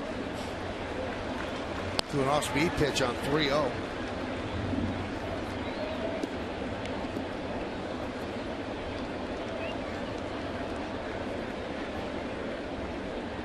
That's kind of been the feel for Freddie today. You know, he's kind of struggled locating his fastball. He almost feels better when he has to throw a strike to break out a slider or something off speed. He's got better command of his off-speed stuff than his fastball today, and that's why he's got 81 pitches here in the fourth.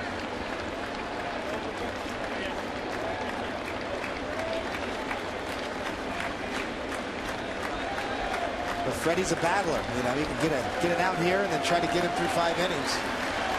It's one of those days.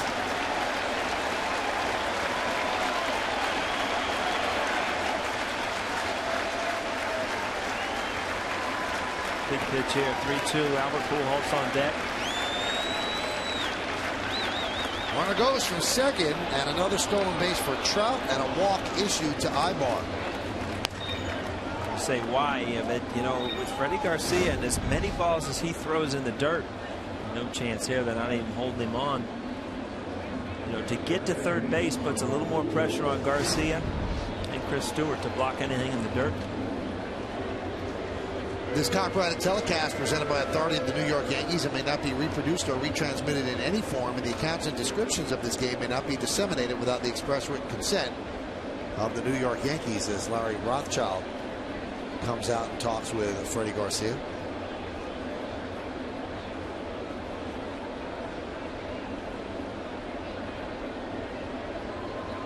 Caught up with Rothschild before the game today, and I asked him what I had asked Girardi about. Everybody's curious, what is Sorano looking at in his hat, and what does he write on the mound? Sorano doesn't want to talk about it, and I said to Larry, what is it? He goes, I don't know. I said, what do you mean? He goes, I don't want to know. As long as he gets people out, I don't want to mess with him. Let him read whatever he wants. Maybe he's got some friend in his hat. I have no idea. He goes, he can do whatever he wants when he's pitching like that. We all got little friends out there, Tony, don't we? Usually one on each shoulder, one telling you you're good, one telling you you're horrible. That's on the other side. It's demons. Just what day you want to listen to, left or right. Here's Pujols, 4-3, Yankees lead. 1-1.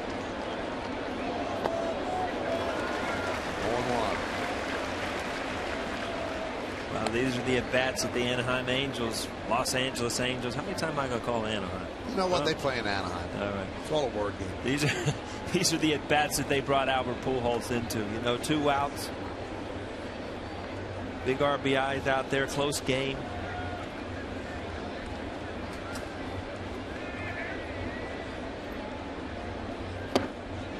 Count 0-2. Albert Pujols in a pull mode there. Both off-speed pitches. Looked like he tried to pull both of them.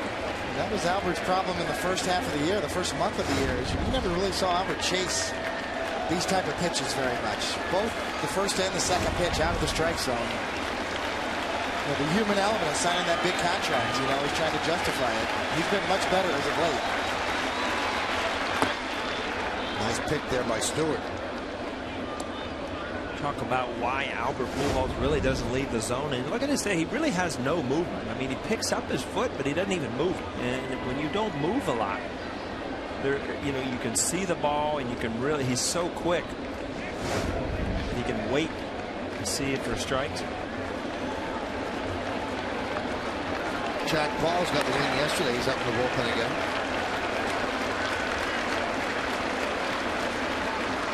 Runner goes. And there's a ground ball at Jeter. And Pujols not exactly busting it down the line. He gets thrown out in the final out of the fourth. 1 run, 1 hit, and 2 men left on base. We go to the bottom of the fourth inning. Teixeira will lead off.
Freddie Garcia's .833 winning percentage in his career against the Angels is the highest against the Angels all time with a minimum of 20 starts.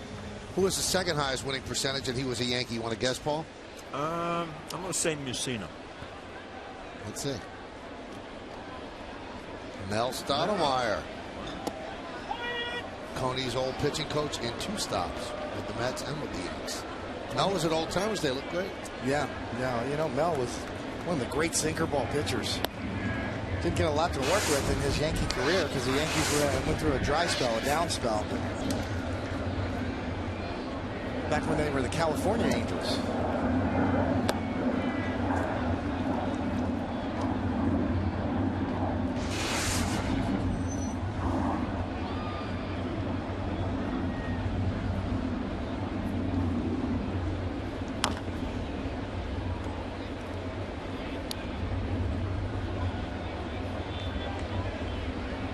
Count 2-2 on Teixeira.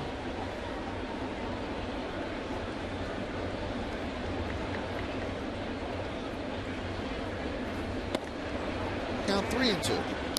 Last night, Mark Teixeira, 2 home runs, 5 RBIs, and I was reading a stat today. Since he's been in the major leagues, he has more 5 RBI games or more than anybody in the league. Fly ball left field. Trout is there. One out. A little nugget I threw you, Mike. You've been doing a lot of prep work. What's going on with you? I got here early today, man.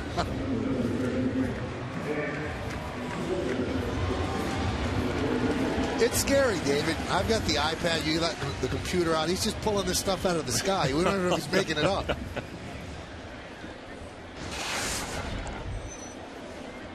He's got a lot of paperwork over there. I know that. Some notes written on his hand, maybe. I don't know.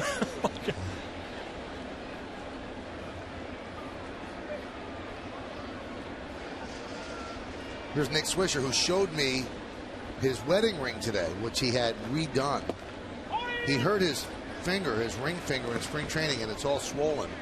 So he can't get the ring on. He said, but he doesn't want his wife to think he doesn't want it with a ring. So he now has a detachable ring that it kind of opens up on the side and then collapses so it doesn't have to go over the knuckle. We all got detachable rings. If you want to take it off, you take it off, right? He couldn't get it on, though. No.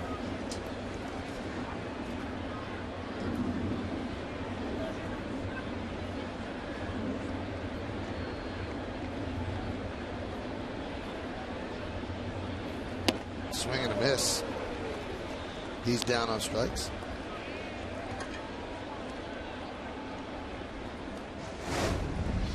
Jerome Williams has really hung in there today. Right above the belt with a fastball. Gets Swisher to swing right through it. I asked Swisher if he thought the 8th inning fly ball by Trumbo, he made the real fine play against the wall, would have gone out. He said, I think it would have hit the top of the wall. He said, I don't know if it would have. He said, I don't know if it would have bounced into the seats, but I think it would have hit the top of the wall.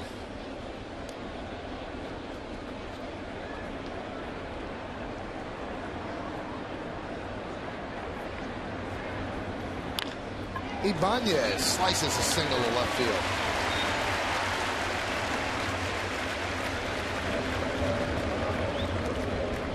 Ibanez, right when he got up to major leagues, early in his career, this is the type of hitter he was. Slapped a lot of balls in left field, and then he went to Philadelphia, and all of a sudden got into that smaller park, and all those players over there became, you know, Deadpool hitters, wanted to hit the ball out of the park. When he uses all the field, he's a pretty solid hitter. Here's Eric Chavez. Popped up to short. That was in the second. Pitch outside.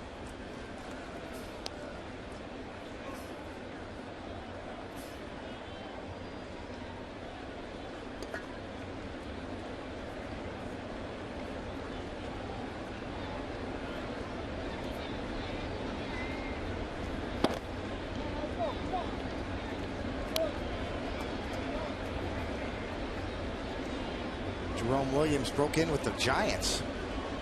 Originally, it's a first-round draft pick in the 1999 Major League Draft, 39th overall selection. He's bounced around quite a bit.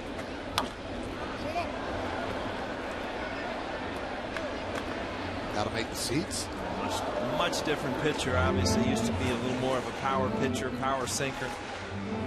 And then you you have to learn to pitch with what you have. You lose a little bit on your fastball, and you have to gain a little bit on your control. Born in Honolulu, Hawaii.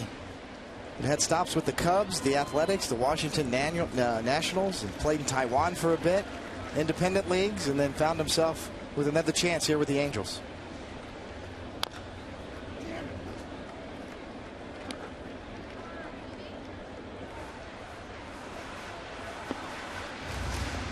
Sounds like your next stop, Michael. Honolulu, straight from Bermuda, the Bahamas. You do it all? Hawaii's a little too far from me. Yeah? Yeah. Sorry. Maybe we get you the Concorde out of retirement or something. Yeah, I don't need any 9-hour flights. 2-2. He's a true Hawaiian, too. You know, he's born in Honolulu. He's a Hawaiian, Chinese, Portuguese, Spanish, Japanese, Norwegian, African, Filipino-American. Did you memorize all that, or are you reading notes over there? How about that, Michael? I got it right here on my computer. Pretty impressive.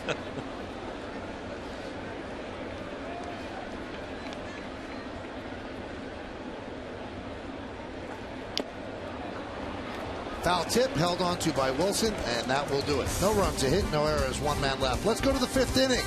Kendrys Morales will lead it off for the Angels.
Then tomorrow at noon, catch Yankees on Deck presented by Blimpie as Robinson Cano gets an all-access pass to WrestleMania 28.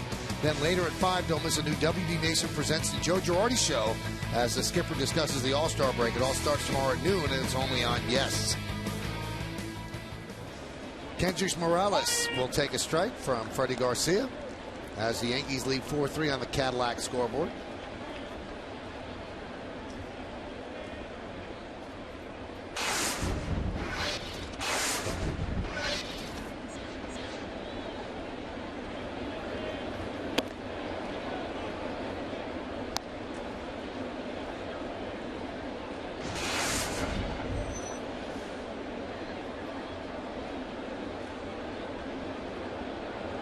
Talked about trying to get Freddie at least through the 5th. Tough inning here for the meat of the order.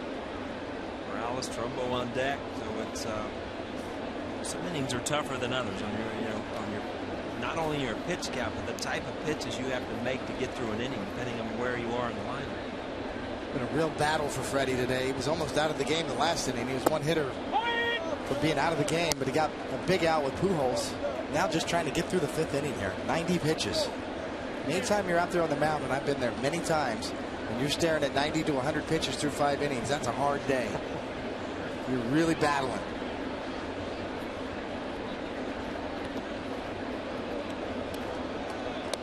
Michael, I've heard you say many times that Al Leiter said you, as a pitcher, you train for what, like 15 pitches? 15 to 18. Did you ever take that in? Because you used to throw a lot of pitches.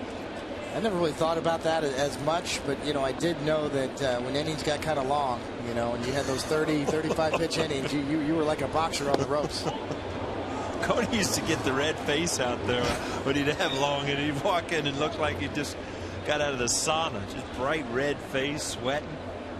But somehow got out of it. David, that's exactly the parallel that Al used. He said it's like a boxer training for a 3-minute round. He said if you got to fight for 5 minutes, all of a sudden you feel in your legs, you can't lift your arms. He said a lot of things get affected. He's going to lift that phone here soon. Yeah. I'll tell you that right now. Well, that's not what you wanted to see there. It was a leadoff walk, and yes, that phone is going to ring. Mike Harkey's anticipating it. Here's my number. Call me maybe. He's ready. Nice. You heard Jimmy Fallon sing that the other night? It was awesome.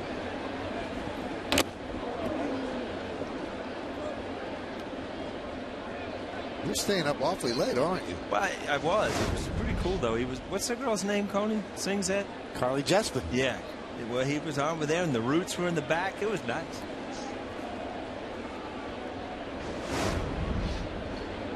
Of all the guys that we work with, I think that Coney has the greatest connection to everything pop culture. You might not know it. He knows everything that's going on in reality series, music. Cody knows everything about everything. Yeah, he does. He's our team spokesman. It's what?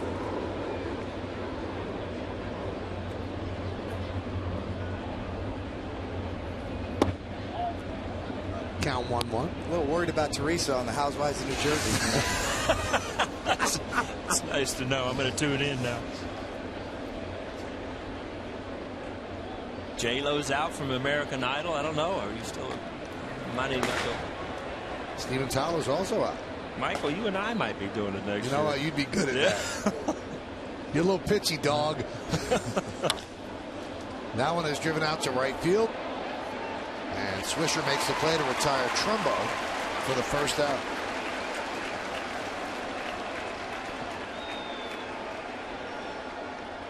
See Trumbo's power. I mean, he just flicked that ball, just kind of flicked his wrist at it, and all ends up on the warning track. And this wasn't even a full swing, kind of just flicked it out there. Actually let go of it. All ends up on the warning track. Oh, good slider for Freddie there too. He almost lost for another one.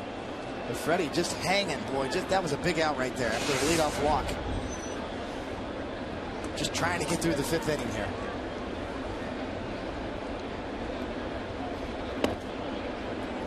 Magical about that 5th inning to the starting pitcher, because usually if you get through that 5th inning, it ends up either you get a point in the win column or the point in the loss column, you know. 4 2/3 does not get it done, as Denny Nagel will let you know from the Game 4 of the 2000 Subway Series. High fly ball. Granderson is there for the second hit.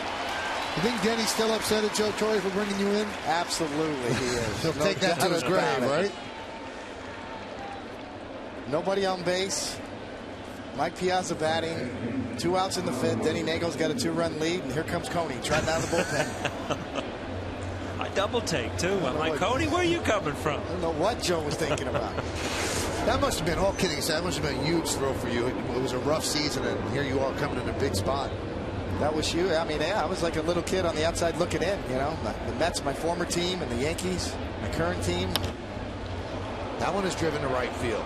Swisher back on the track at the wall, and he makes the play.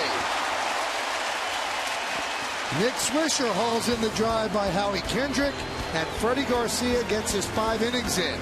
He battled, he made it tough, but he leaves with a 4-3 lead as we're halfway through.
When the Yankees take on the Blue Jays, the first 18,000 guests 14 or younger are going to receive a limited edition miniature collectible Yankees Ford Escape, courtesy of your Tri-State Ford dealers. For tickets, log on to Yankees.com, visit the Yankee Stadium ticket window, Yankees clubhouse shops, or call Ticketmaster at 877-469-9849. Chris Stewart leads off the bottom of the fifth. On the Cadillac scoreboard, the Yankees lead the Angels 4-3.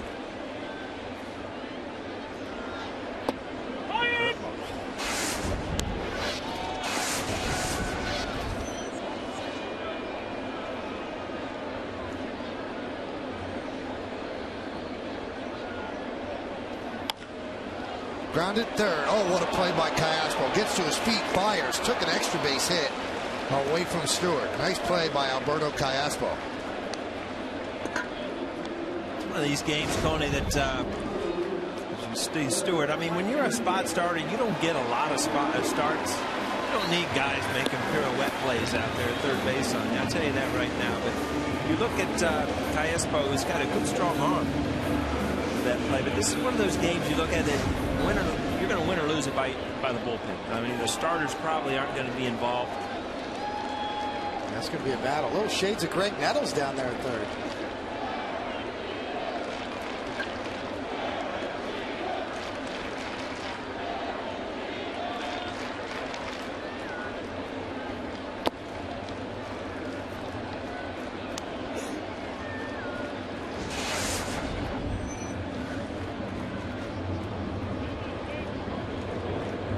Both bullpens are itching too. It's like sharks in blood-infested waters. They just smell it. They're going to be in this game. Kendrick knocks it down, and he takes a base hit away from Jeter. So the Angels flashing the leather here in the fifth inning. That wasn't a tough play getting to. The tough part of it, you see the ball hop up, and you know that ball doesn't catch his glove in the right spot. It's going to come out. Good play by Kendrick. See, that hits his heel. If it doesn't go in the pocket or hits his wrist, it's a base hit.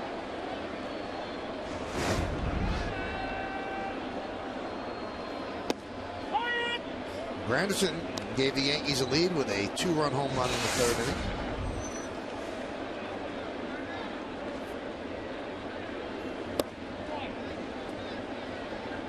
Michael, did you know that Granderson home run was the 12th go-ahead home run of the season? I did not realize Most that. in the majors. Wow. Another little nugget for you. I'm going to call you guys Denver. You are the Nuggets. I tell you one thing. You talk about basketball. This Brooklyn thing from last night, having some of the players out here, it's pretty exciting. Yes, it is. And you know now, because the Nets are on yes, you can get tickets to the games. We already talked about it, you and I. I didn't know it was a package deal. I thought we were going to the Jay-Z concert. Last night, Coney, did you hear him tell me? He's over here shaking his head. Don't act like you didn't hear me last night. I saw one of the new shirts, too. Pretty cool. You don't get major changes in sports in New York. I mean, that's a major deal. That is a big deal. And a team in Brooklyn is a big deal. Got to give him back to Dodgers, too. What do you think? I'm sure Mattingly would love it. Swing and a miss as Granderson down on strikes. So a strong inning for Jerome Williams, helped by his defense. Yankees go down in order, and we go to the sixth inning. Yankees up 4-3.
which of these players is most likely to be moved by the trading deadline. And here's how you voted at 42951. 44% say it's going to be Cole Hamels of the Phillies. Everybody else bunched up after that. That's tough, though. That's a team that's been built on pitching. And Halliday's out. Cole Hamels has pitched very well. Was in the All-Star game. But Phillies have just stumbled. And he's going to be a free agent at the end of the season. Well, Joe Girardi makes a call to the bullpen, brought to you by AT&T. So Freddie Garcia gave the Yankees 5. If the bullpen does a job, he could pick up the victory. And here's the guy who picked up the victory yesterday in relief. No, this is Cody Epley. Qualls was warming up earlier, so they bring in Epley, who's been so effective for them against righties. 27 games, 2.91 ERA. And this is when Girardi starts mixing and matching out of the pen.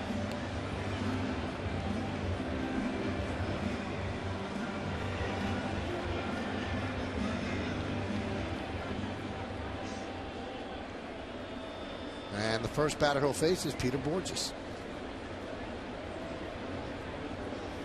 Look at Epley, and you know in high school, and he probably threw over the top just like you, Cody. And as he, found a way to get guys out, you learn to throw the ball down, different release points.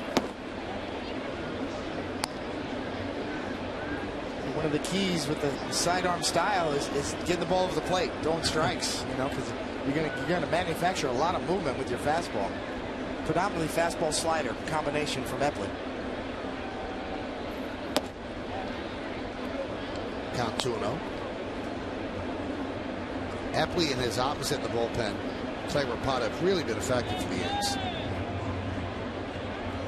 Kind of lengthened their bullpen. And now we continue to get word that John Chamberlain is doing really well. He pitched another game today, 2 innings. Didn't allow a run and faced 7 batters. And he's on the fast track. Could be here by middle of August, maybe. And that would be quite a boost. One of the games that he threw during rehab, he was clocked at 97 miles an hour. That one is looped into right field. And Nick Swisher had him played shallow. He'll make the play for the first out. And I think when, now it's not a question of if, Java. When he comes back this year, I think he's going to just get a booming reception here at Yankee Stadium. Not only because of his initial popularity, but what he's been through. Java's so popular, so well liked, and so star-crossed a little bit recently. So what a great comeback that's going to be, and a big lift for the Yankees and Yankee fans in general. Just so popular, especially among the younger generation. Never hurts to throw another power arm out in that bullpen too. And Michael, you said it. I mean, you haven't heard 97 from Java since first year that he was up. Past a diving Jeter, and into left center field as Granderson comes up throwing, and a base hit for Bobby Wilson. And not there's much that could come out of breaking your ankle in a trampoline incident that's good, but it did give him a couple more months to get better from the Tommy John surgery. The longer you move away from the time of the surgery, the stronger your arm is. And he felt that it was good when he was in spring training. So now imagine 3-4 months later, that's why he might be throwing as hard as he is. Here's Mike Trout. Now, Trout is 3 for 3 with a stolen base today. And he's the first player in the history of baseball under the age of 20 to ever have 3 hits and a stolen base against the Yankees. How's that for a nugget, Paul? I'm coming right back at you. He has 9 multi-steal games, which leads the majors too. That's right. He has 2 stolen bases today for 30 on the year.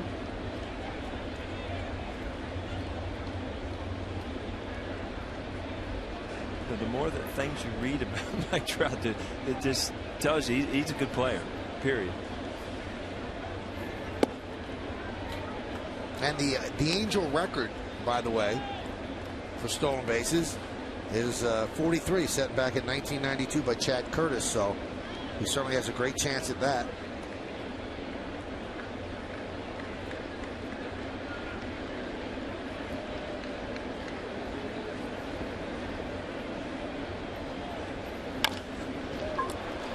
Chopped to short. There's one. No chance at a double play.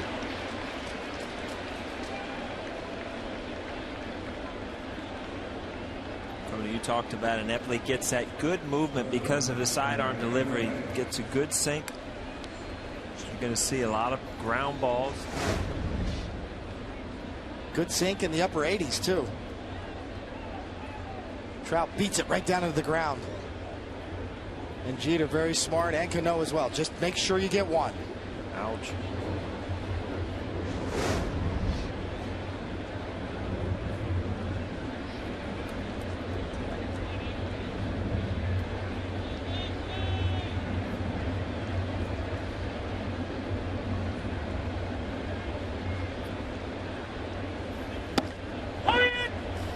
And that stolen base record I told you is for an Angel rookie, so certainly Trout is within stolen base distance of 43. He's at 30 right now. We'd expect him to be going again. Let's see if Tony Pena wants to put on a pitch out here. Trout's father, Jeff Trout, was a 5th-round draft pick by the Twins in 1983. Actually played some minor league ball, then retired and went back to Millville. Obviously did a great job raising this young man, because of all the talent physically he has, all the scouting reports say that his mental makeup is even better than his physical talent. Just a great kid.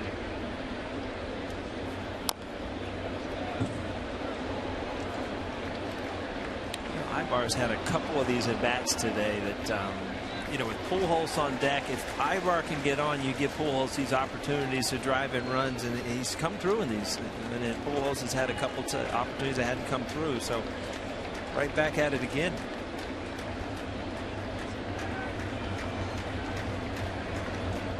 You know as well as I do, Coney, as a pitcher, every once in a while you do peek over on that on-deck circle and see what's coming at you.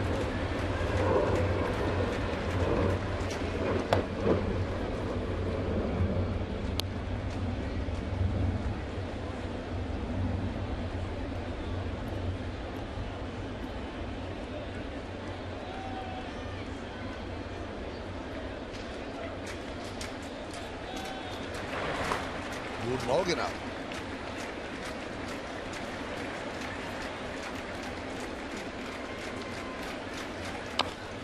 Tap slowly down the third baseline, and Epley grabs it before it can roll back fair.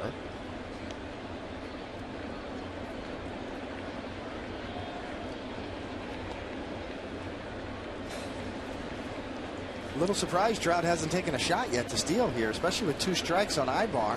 If he gets thrown out, then Ibar can lead off the inning next inning. After having 2 strikes on him this at bat, and then you'd have Pujols batting second in the next inning. So far, Trout unable to get a jump off of Epley.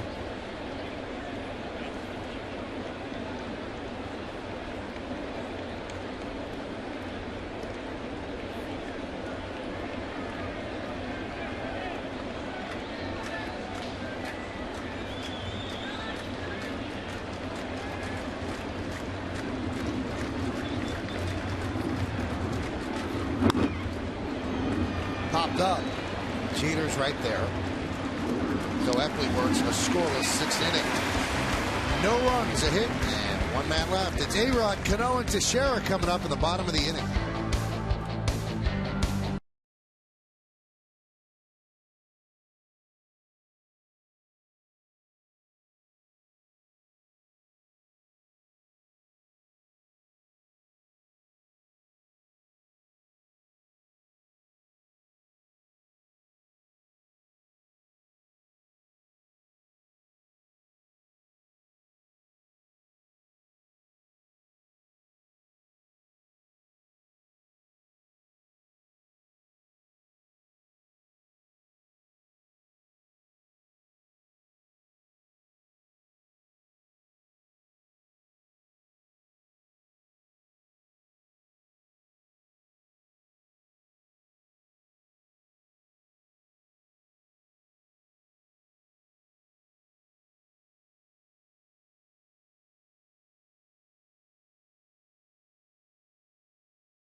CBS Network Yankees games on your PCs or laptops with Verizon Fios. Get the remaining season of live Yankee games on the go for just $39.99 if you're a Verizon Fios TV customer with Fios Internet. Go to yesnetwork.com to get more info and subscribe now. Alex Rodriguez rockets one into left center field, hits a base hit, and it'll go to the wall. A-Rod starts up the 6th inning with a double into the gap.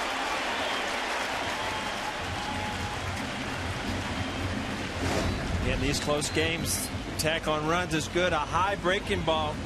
Talked early when Alex can get his arms extended. It can be dangerous. He was actually fooled a little bit there, but strong enough to drive it out into left center field.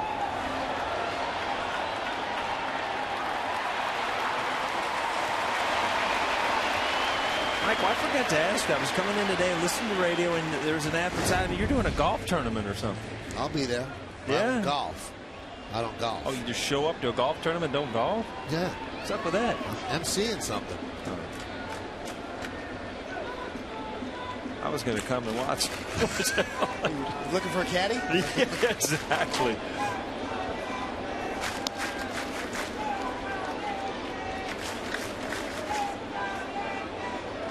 Looking behind those guys in the booth down there, they're chanting.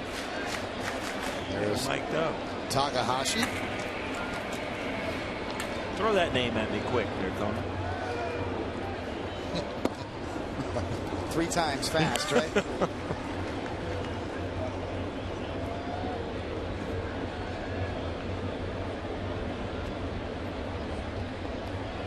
A-Rod, his first hit of the series, 1 for 3. Yankees lead 4-3, bottom of the 6th. Hot shot up the middle. It's off second base, and it counters into center field. That'll allow A-Rod to score. It's an RBI single for Cano. Yankees lead 5-3. You know, it's funny, if you're Mike Scioscia, you know, Williams is in the same position that Freddie was last year. Can I get another inning out of him? And it just looks like that it was one too many. You know, good swings this inning. A-Rod leads off with a double. Robbie Cano, see his balance is hitting the ball right back up the middle. Ricochets off second base. Really didn't change the play. It was probably up the middle anyway. Through the wickets, off the bag. That might have helped a little bit, you know. Released any doubt about whether A-Rod would score on that play. So Cano has 3 of the 5 runs and RBIs in the game. 2-run home run in the first and an RBI single here. Shift is on for Teixeira. 1 infielder on the left side. And he rockets it past Pujols, but foul.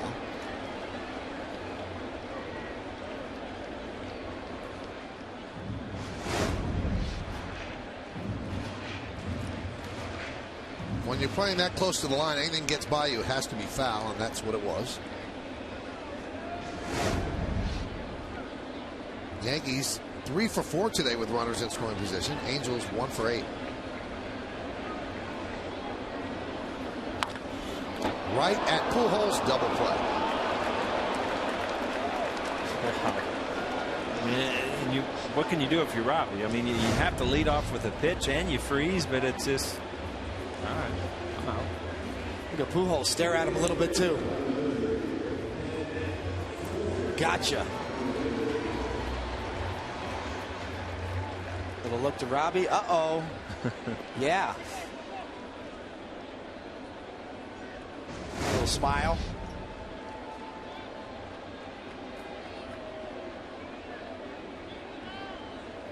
So 2 down, and that'll bring up Swisher. I think Scioscia will be happy if he gets through this inning with only giving up a run, especially with a leadoff double. That's a big play right there. Get another out, then you can go to your bullpen in the 7th. Another hard hit ball. And you see some of those pitches now getting up in the zone, and those are the ones that end up in the seats. Early in the game when he was down, you know, you just knew that the base hits were going to be, you know, rollers. Start elevating them up there. Whoa.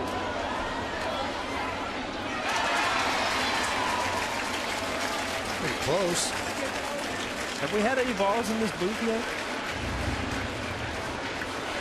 I'm not sure. I don't remember it. You're ducking? Don't remember?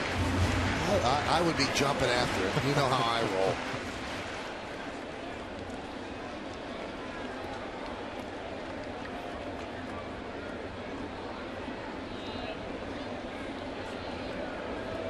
We're told there was one in the booth next door, the visiting radio booth.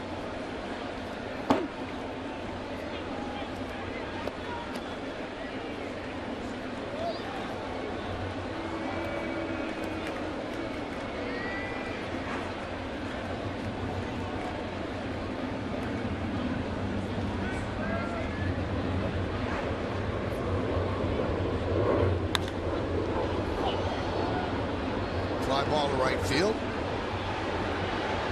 Trumbo coming in, and he makes the play for the final out. Well, the Yankees get a run. Here's how they did it. Alex Rodriguez led off with a double to left center. And then Robinson Cano with a single right up the middle, bringing smiles and a 5-3 lead as we go to the seventh.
Lead 5-3. Trout 3 for 4, double a run, scored 2 stolen bases. Cano a 2-run home run. He has 3 ribbies on the day, and Granderson a 2-run home run. So 2 more homers for the Yankees in a season of home runs, and they lead 5-3 as we go to the 7th inning. Yankees have a new pitcher they bring in, or they will bring in Boone Logan after this. It's still Epley against Pujols. And there's a strike.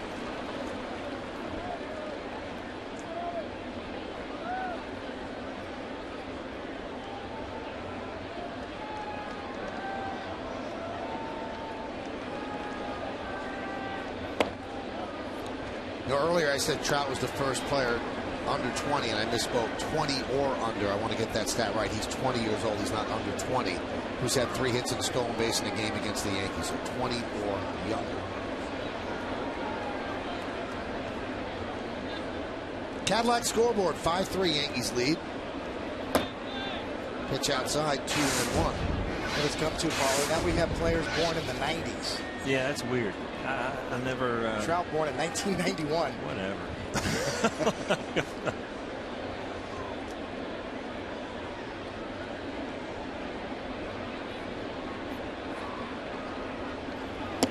Usually somebody says like 91. You know, no, not the year you graduated from high school. What year were you born? You know.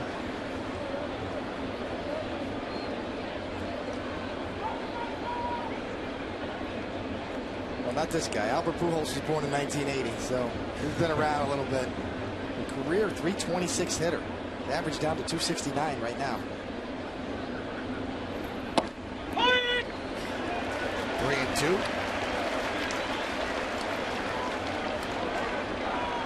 You got to believe that by the end of the year, Albert's going to, his numbers are going to be probably where they normally are. He's got some help now with some young guys, but right there, Albert probably sees that a little bit low.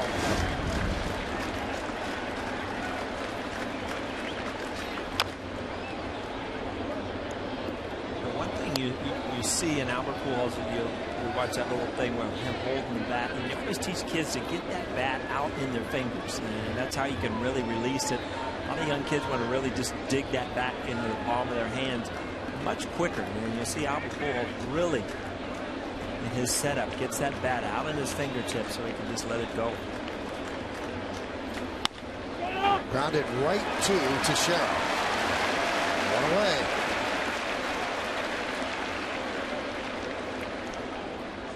So does Girardi bring in Logan to turn Morales around to the right side, or does he stay with Epley? Epley an inning and a third so far. Looks like he's going to stay with Epley. Trumbo on deck. I mean, he's the power source, and Epley's, if you think about it, hasn't given up a hard hit ball really. And I mean, he's made good pitches today, so I think you stay with the guy who's throwing the ball well. Looks like he's got his good sinker too. Late moving. It's hard to throw sidearm and throw 88, 89, 90 miles an hour. Because really the reason you throw sidearm is to give up velocity for movement. And guys who can still generate that kind of arm speed. And Epley's a big guy out there. As you said, Paul, he probably threw the ball 95 miles an hour at one point in his career. But he sacrificed the velocity for movement, but he's not slow. He still can get it up there 89, 90 miles an hour with heavy life on the ball. Yeah, you would always hear scouting reports, this guy throws sidearm submarine. You never even asked for velocity, because that was the total thing about hitting a guy like this, is to find his release point, never overpowering. He was never mid-90s from down there. You're right, high 80s is a little bit more than normal that you usually see. Well, when they don't go to Logan to turn Morales around, they sit Logan down. And it looks like David Robertson is up out in the Yankee pen.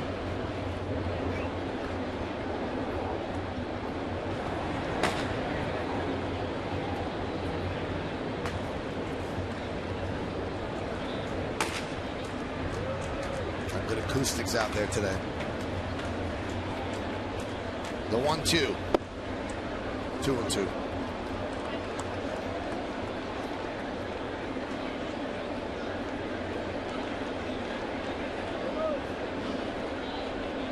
One of the loudest relievers I ever heard warm up was Goose Gossage. Sounded like a gun was going off in the bullpen when he started to air it out down there. Tell you what, I never, a lot of the bullpens, foul ball, they were right behind, as a right fielder, and every once in a while you just hear the wham, wham, like, my God, who's throwing now? You always think that they're throwing 100 out of the bullpen until you get in, and everything kind of echoes out there. Let's see how this one sounds. Good sound. The 2-2. Ground ball at Cano. And there's 2 away.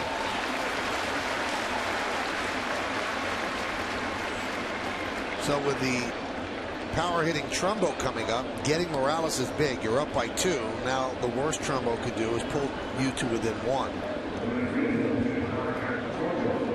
I got good news for you, David Cohn. I've been alerted that you are now trending on Twitter in New York due to your "Call Me Maybe" reference. Trending? What's that mean? That means everybody's talking about it. Oh, it's like, I thought that was another thing, like you have to do it, or you're on the fence, or no. This means that everybody's talking about David Cohn mentioning "Call Me Maybe." That's on his workout iPod. You kidding me? I just met you. This is crazy. I love it. Let me call my daughter. I know she knows all the lyrics too.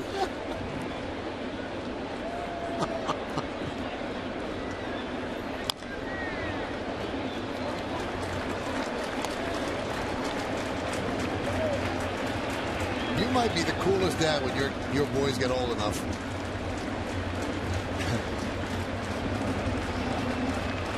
Had a few stories for him, didn't you, Connie? It's the problem. He can't tell the truth. Yeah. At least not around the dinner table. Dying to tell the truth up here, but he just can't do it.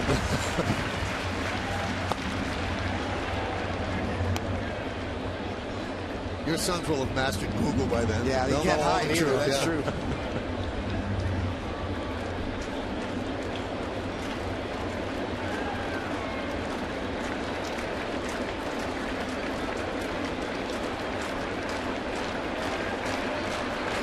Two. Dribbled slowly. Grabbed there by Epley. Fires to first and got it. And an overhand throw to first base. Got a little more velocity on it, not movement. Really nice outing by Cody Epley. He goes 2 innings of scoreless ball. The final one, 1-2-3. At the end of 6.5, 7th inning stretch time. Yankees lead 5-3. We will stay right here to honor America in the Bronx. For a moment of silent prayer, as we remember the servicemen and women who are serving our country at home and around the globe. Thank you. Now, join in Kate Smith's rendition of God Bless America.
Tomorrow's starting pitchers brought to you by Verizon Fios, introducing Verizon Fios Quantum Speed, internet twice as fast as anything America's ever seen. Good matchup. Jared Weaver will go for the Angels. What a year he's having. 10-1, 1.96. Ivan Nova, he's lowered his ERA to 3.92 with a 10-3 mark. Coverage begins at 12:30 on Yes. Game time right around 107, 108. 20-4 combined. Huh? Nice. All right, so we go to the bottom of the 7th. A nice performance by Epley. 2 innings of scoreless ball in relief for Freddie Garcia. And a new pitcher for the Angels is Hisanori Takahashi. Those are the numbers on Takahashi.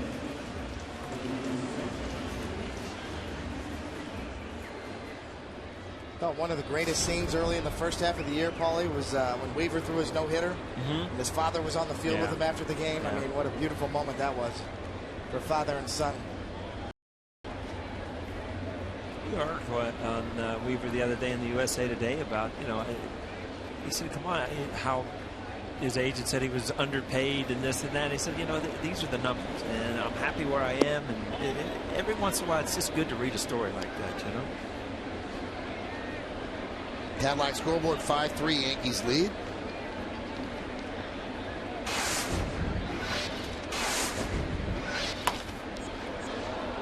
Ernie Banez lifts one to center field. Peter Borges comes in and makes the play for the first out. What's a guy like you do in summer in New York tonight, Michael? A little dinner and a movie. Dinner and a movie? Movie buff. This man's seen every movie ever put out. I like movies. You like golf? I like movies. Golf takes longer. You're probably better off. You get dinner and a movie in the same time. Here's Eric Chavez.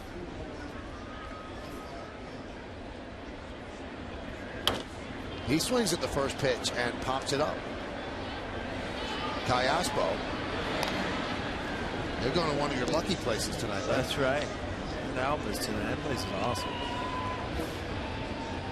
Big plans, little karaoke, David, for you? Call me maybe. Saturday night's a good karaoke night. Yeah. Now that you mentioned it, it is. Some of your favorite places, sport karaoke too. Big night. I thought that was like Cincinnati Midwest, the karaoke. They do that in New York? They do it near. Yeah, it's big. It's big everywhere. Skip dinner, just a bowl of chips, go right to the bar.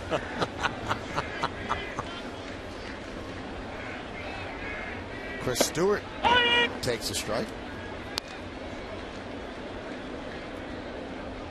How would that go over at your house, Mike? Jody, we're going chips and we're going to karaoke. I defy you, Paul. I defy anybody listening to go out with a group of friends, do karaoke, and not have a good time. Oh, I know. It is fun. I'd pay good money to see you sing a song. You know what? When that was really big and we did it at parties and stuff, the thing, you get caught up, like, really, that's what the song really says? Because I'm horrible with, like, lyrics. My wife knows every lyric ever known to man, but, it's weird. 1-2 inning for Takahashi. He retires the bottom of the Yankee order in order. We go to the 8th. Yankees up 5-3.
Yankees Baseball on Yes is brought to you in part by the Home Depot. More saving, more doing. That's the power of the Home Depot. By J&R Music and Computer World. And by Blimpie. Fresh, flavorful, and always delicious. Try one of Blimpie's All-American Wraps today. Blimpie, America's Sub Shop. We move to the 8th inning, and that means we move to David Robertson to pitch the 8th inning as the Yankees holding on to a 5-3 lead. Freddie Garcia went 5. Epley worked the scoreless 6th and 7th. Yankees tighten up their defense as Dwayne Wise comes into play left field for Raul Ibanez. And the numbers on Robertson. This is his 27th game. 0-3, 2.55. He has 40 strikeouts in 24 and 2/3 innings, 19 hits and 12 walks.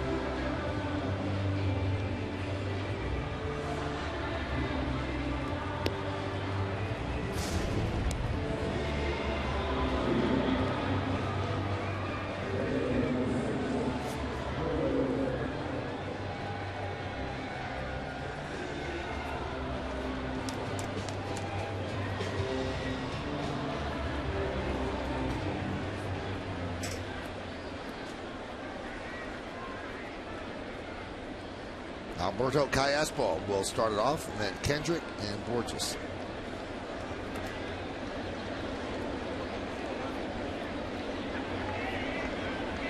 Hyundai scoreboard 5-7-0, leading 3-6-0. Pitch is high. If you look at what Freddie Garcia did, he battled, he left with the lead, and he's giving this team a chance to win. And let's face it, Freddie Garcia is your fifth starter, and if you can get wins out of your fifth starter, your rotation's in good shape. You got CC coming back on Tuesday. Have they said anything about a pitch count with him? I think he's good to go. Yeah. I mean, Joe said he's not going to push him over 115, but he's in 7 or 8 innings. Yeah.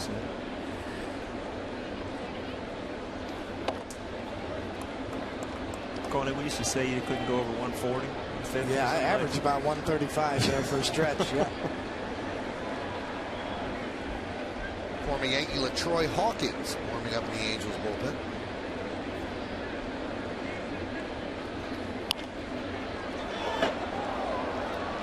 Got a little trivia for you, David. LaTroy Hawkins, the last Yankee that had the gall to wear number 21.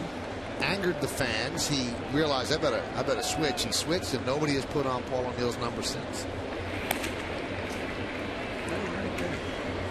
I think Bobby Kukuz is a little afraid to hand it out. Fouled away. Yeah, LaTroy didn't even know what was going on at first. No, he had no idea. Paul who? Yeah, exactly. I remember facing him.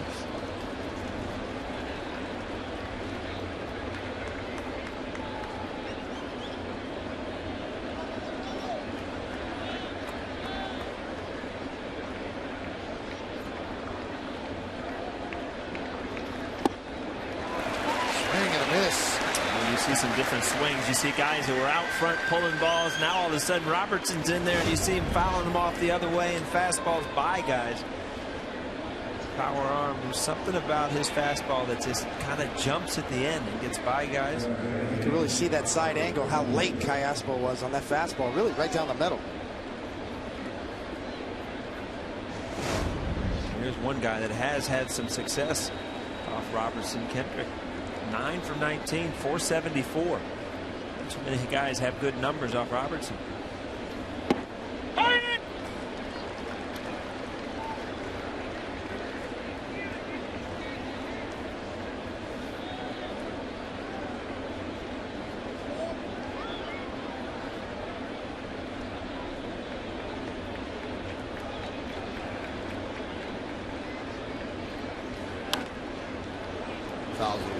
Ties him up there. I mean, and when Robertson can pinpoint his fastball, he gets away with a lot of fastballs, even when he misses, because he has good, good velocity. But when he pinpoints that fastball, as he did there, in on his hands, much you can do.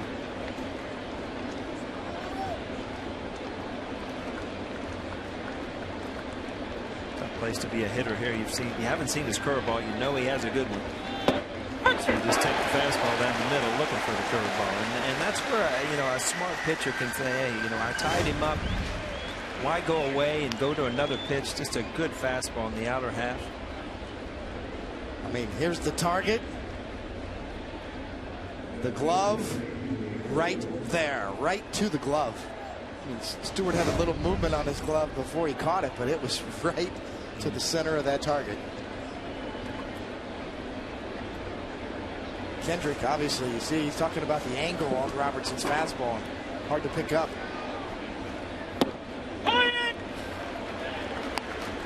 Peter Borges takes a strike. These are some days where, as a pitcher, I mean, why go away from what's working? I mean, he's pumping fastballs in there for strikes, and nobody's squaring it up, nobody's timing it. Save your pitches, don't mess around, and just keep pumping that thing in there. And if you want to pick apart anything wrong with Robertson, sometimes the inning go too long because he doesn't go 1, 2, 3, and when he gets 2 quick outs, sometimes gets a little too cute. Let's see if he can go 1, 2, 3 here, and then he's also good to go tomorrow.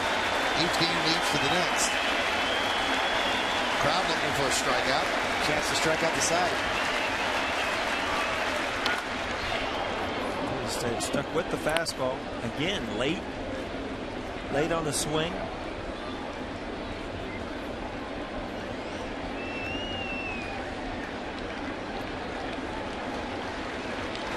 To the point, if you're pitching, you're just wondering, what kind of curveball do I have today? I haven't had to use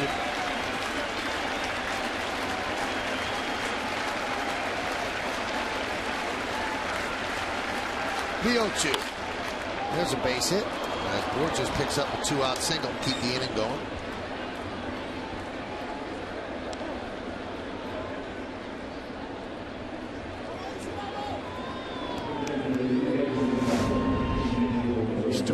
Good target, but he missed it. He missed that target. It was up and out over the plate a little bit. And Borges not trying to do too much. Just shoots it the other way.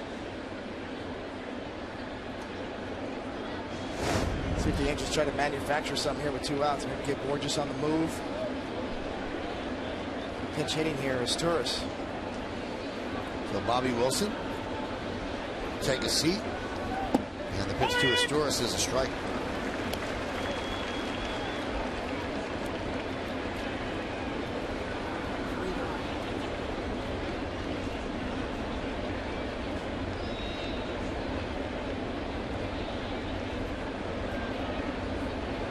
Goes.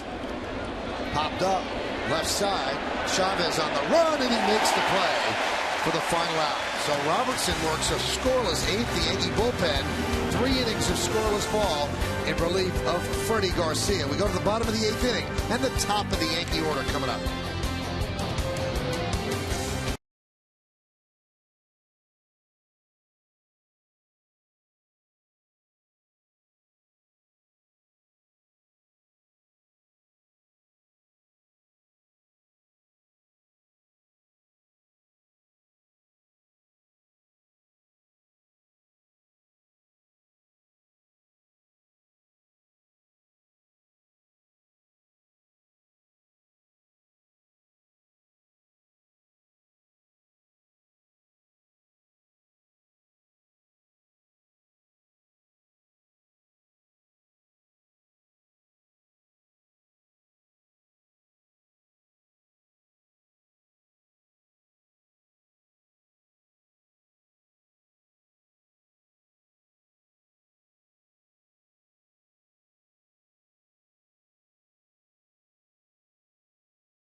Yankees Baseball on Gas is brought to you in part by Toyota, the official hybrid of the New York Yankees.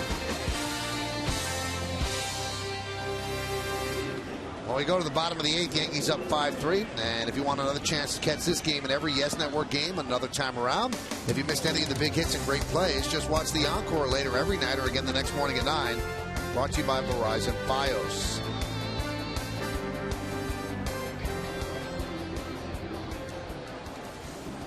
John Hester takes over behind the plate as Bobby Wilson got pinch hit for. And LaTroy Hawkins will take over for the Angels on the mound as they try to hold it here at 5-3. He's had a good year. 1.35 ERA. Nice crowd of 47,789 on a Saturday afternoon in the Bronx.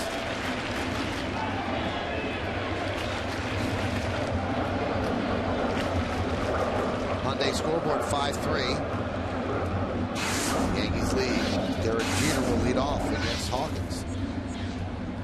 Hawkins, a little part of Yankee history, other than the last guy to wear Paul O'Neill's number. He was also the opposing starting pitcher in David Wells' perfect game. More like it, Paulie. This guy was born in 1972. That's a little better.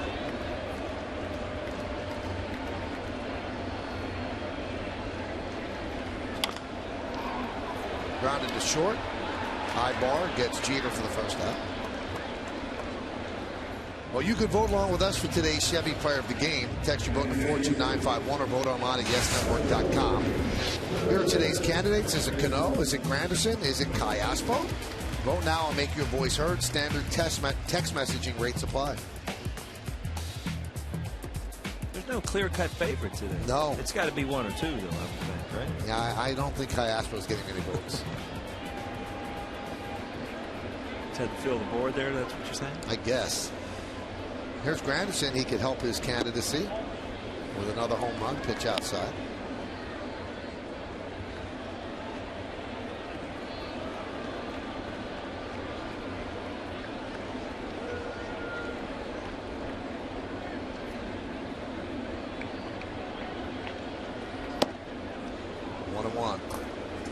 Hawkins still got that good arm. You know, he's always had a live arm still. 93 miles an hour. Saw his numbers this year. Real kid, 1995 with Minnesota in the big leagues.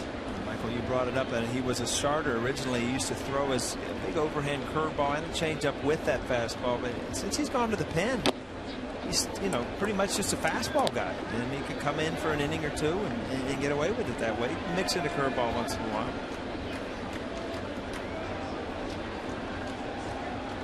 Jason Isringhausen warming up.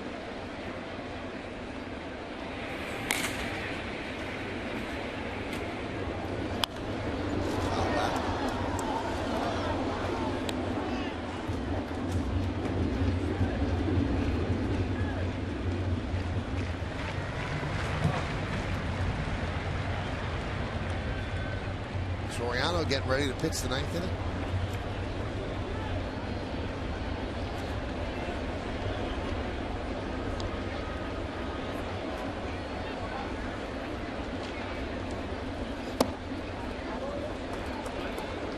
Colleague Jack Curry just texted me. And he said, ask Paul O'Neill a trivia question. And I said, okay, what is he? He said, ask him who broke the news to him that LaTroy Hawkins was wearing his number. That was Jack Curry. That's right. When I was on the golf course in Cincinnati when he called me, matter of fact. High fly ball, deep left center, long run, and Trout catches up with it to haul it in for the second out. Once this ball gets up high in the air, you just know that Trout's got the speed to run it down as long as it stays in the ballpark.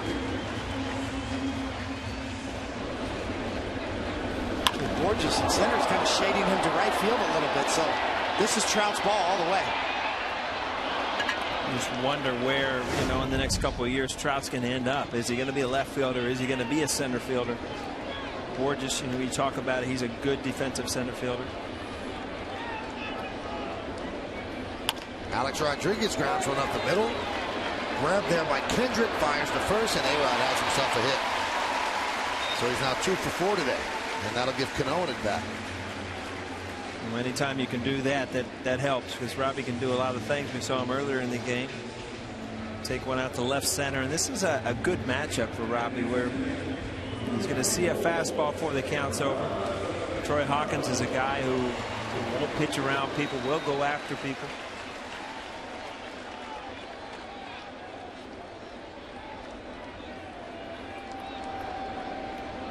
Robbie Cano just keep on keeping on.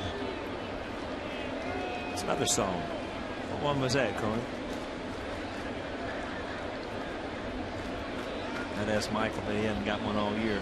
Bill Boland's not here to help you. Please stop. It's an outrage.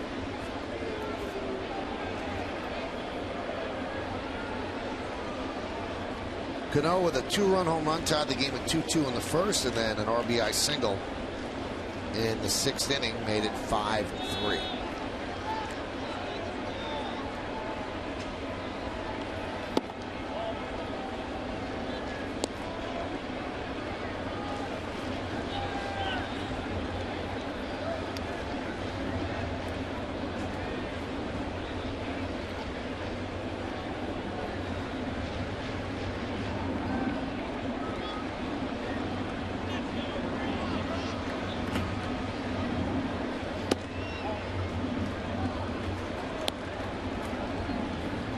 Dangerous count here, Coney. I mean, you missed a away with a couple fastballs.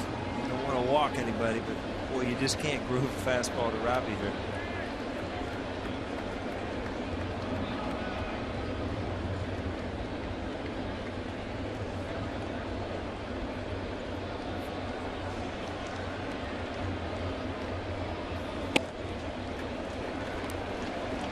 Boy, you look at first base right now, those two guys, that's a lot invested for both teams.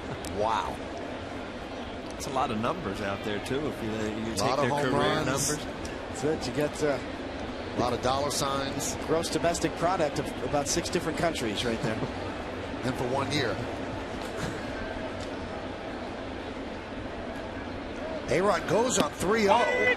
The throw to second. It's a stolen base for A-Rod. I think he surprised everybody, including me.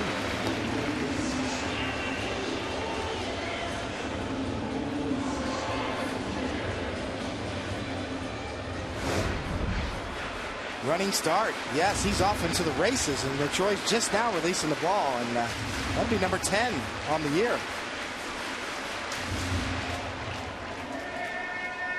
We talked about ways to hold runners and ways to give guys stolen bases is not making them stop. Not closer than it looked. The throw in the glove was right on the shoulder of Alex, and much closer than we first thought. So now in scoring position for Cano. Teixeira's on deck. We're in the bottom of the 8th.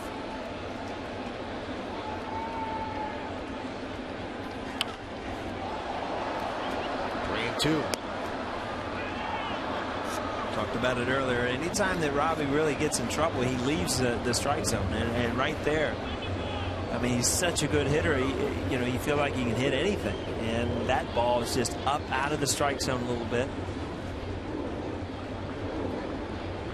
Yeah, Robbie's always been ultra aggressive as a hitter. He doesn't strike out a lot, he doesn't walk a lot, but Paulie's right. I mean, when Robbie gets going good, it's all about pitch selection. It's about hitting good balls to hit. And as a pitcher, you try to expose that. You try to get him to chase out of the zone. And it is frustrating when you're a hitter and you're feeling good at the plate. You want to hit. You don't want to walk. But the worst thing you can do is swing at 2 pitches out of the zone and strike out. And he did swing at ball 4. So the Yankees try to protect a 5-3 lead. They'll go to Sorano to try to close it out.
Post-game show, Nancy Newman has all the big plays from today's game and highlights from around baseball. Plus, Meredith Morakovitz gets the clubhouse reaction, and of course, you'll hear Joe Girardi's manager's report. It's all later on the WB Mason post-game. It's only on Yes.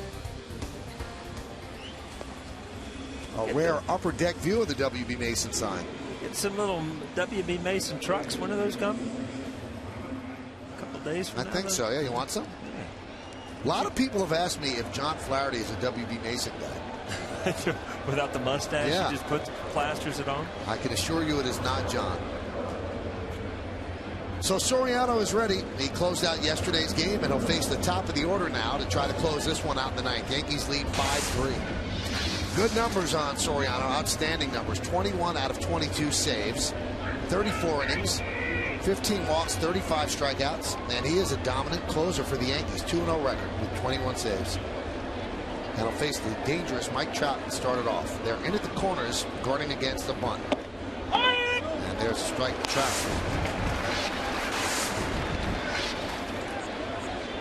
.350 batting average.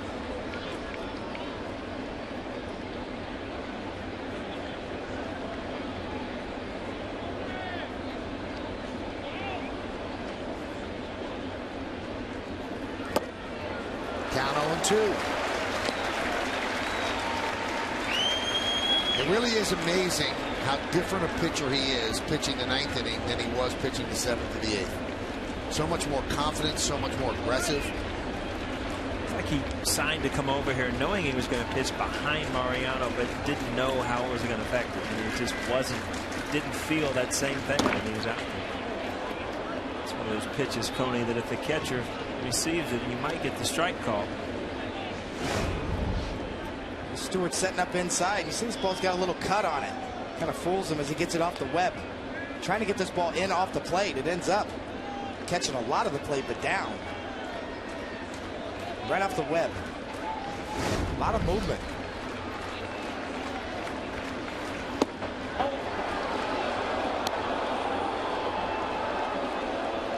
You say, and I was watching Sorano pitch last night and trying to figure out why he's been so successful. And Trout, he's been so comfortable this series, and you see in this at bat, just, you know, looks uncomfortable. Hasn't been on any pitches, and it just, you know, Sorano's doing a good job of keeping people off balance. Swing and a miss. Trout down on strikes. Coney, let's take a look at the pitch by pitch on this one, which is brought to you by Mazda. Well, you see first pitch, and I think probably Trout's taken, so you can get a strike. Go right down the middle, get a strike. Let's throw that cutter inside, get a swing through. Same pitch, boxed up, and off the plate. And that's that cutter. You see the high cutters. Trout's just fooled by it, but it's a little late movement, 89 miles an hour, and Sorano got away with it. Here's Eric Ibar. What kind of pitcher is by the swings, and there's guys aren't taking real good swings off Sorano right now. And there's guys that are 95, 96 that seem to get hit hard. And you know, Sorano is one of those guys that just people don't look comfortable. It's almost like they're guessing something else.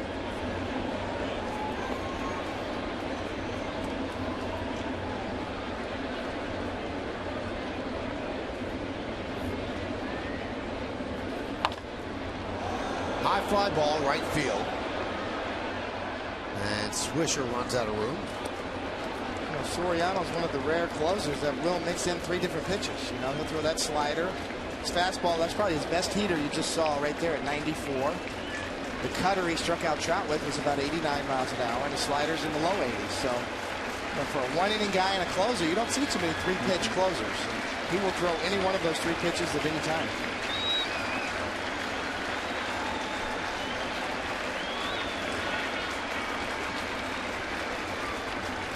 And the 0-2.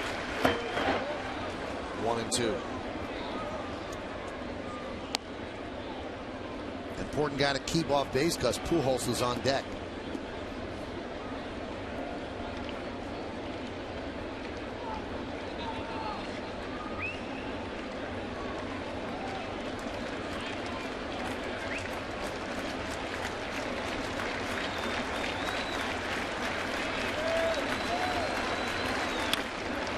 Chop right to Chavez. Yankees are 1 out away from another win. Tomorrow afternoon, the Yankees and the Angels duke it out in the series finale here at the stadium. Coverage will start at 12:30 with the Tri-State Ford pregame. Then David, Paul, and I are back to follow all the action, and it's only on Yes.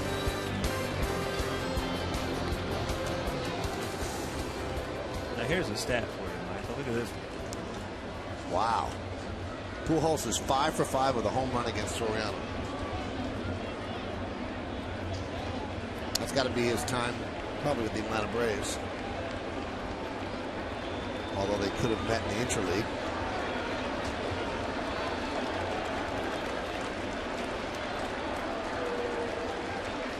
Pujols 0 for 3 with a walk today. Tony, you think Sorano knows that? 5 for 5?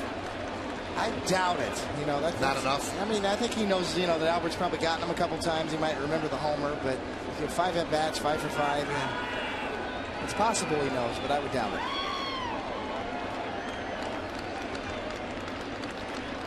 Now the question goes to you, Paul, is Pujols. You know you hit well off a guy, but I'll tell you what you do know is, in pitchers, you could be 20 for 20 and giving up one home run. They'll remember that pitch that you hit the home run on, and that's where you see adjustments. And whether you hit an inside fastball, you don't see that inside fastball again. And whether it's right or wrong, that's what pitchers do. They don't forget the pitches they've thrown home runs. Yankees a strike away from a win.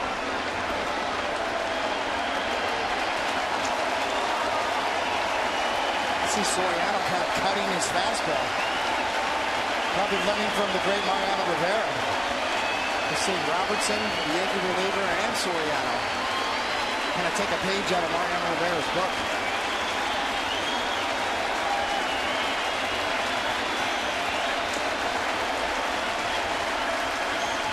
And the 1-2. Did he go? Did he go? Yes, he did. Ball game is over. Yankees win 5-3. A 1-2-3 inning for Sorano as he retires Pujols for the first time in his career, and the Yankees have won the first 2 games of this 3-game set. Well, Freddie Garcia gets the win, but you have to give a big fat save to the bullpen. 4 shutout innings, 2 by Epley, 1 by Robertson, and 1 by Sorano. Stick around for the post-game show to find out who's today's Chevy player of the game. And here is the final pitch. Just explodes up and in. Albert Pujols looking away, maybe looking for that cutter again, and gets just the opposite. It just gets tied up. And Tim Welke at first said he goes around. Pujols knew it, and that was the end of the game. Here's Soriano's reaction. And it's time to untuck the shirt because his work is over as the Yankees win this one 5-3. We've got awards to give out in the post-game show as well. Yankees win 5-3.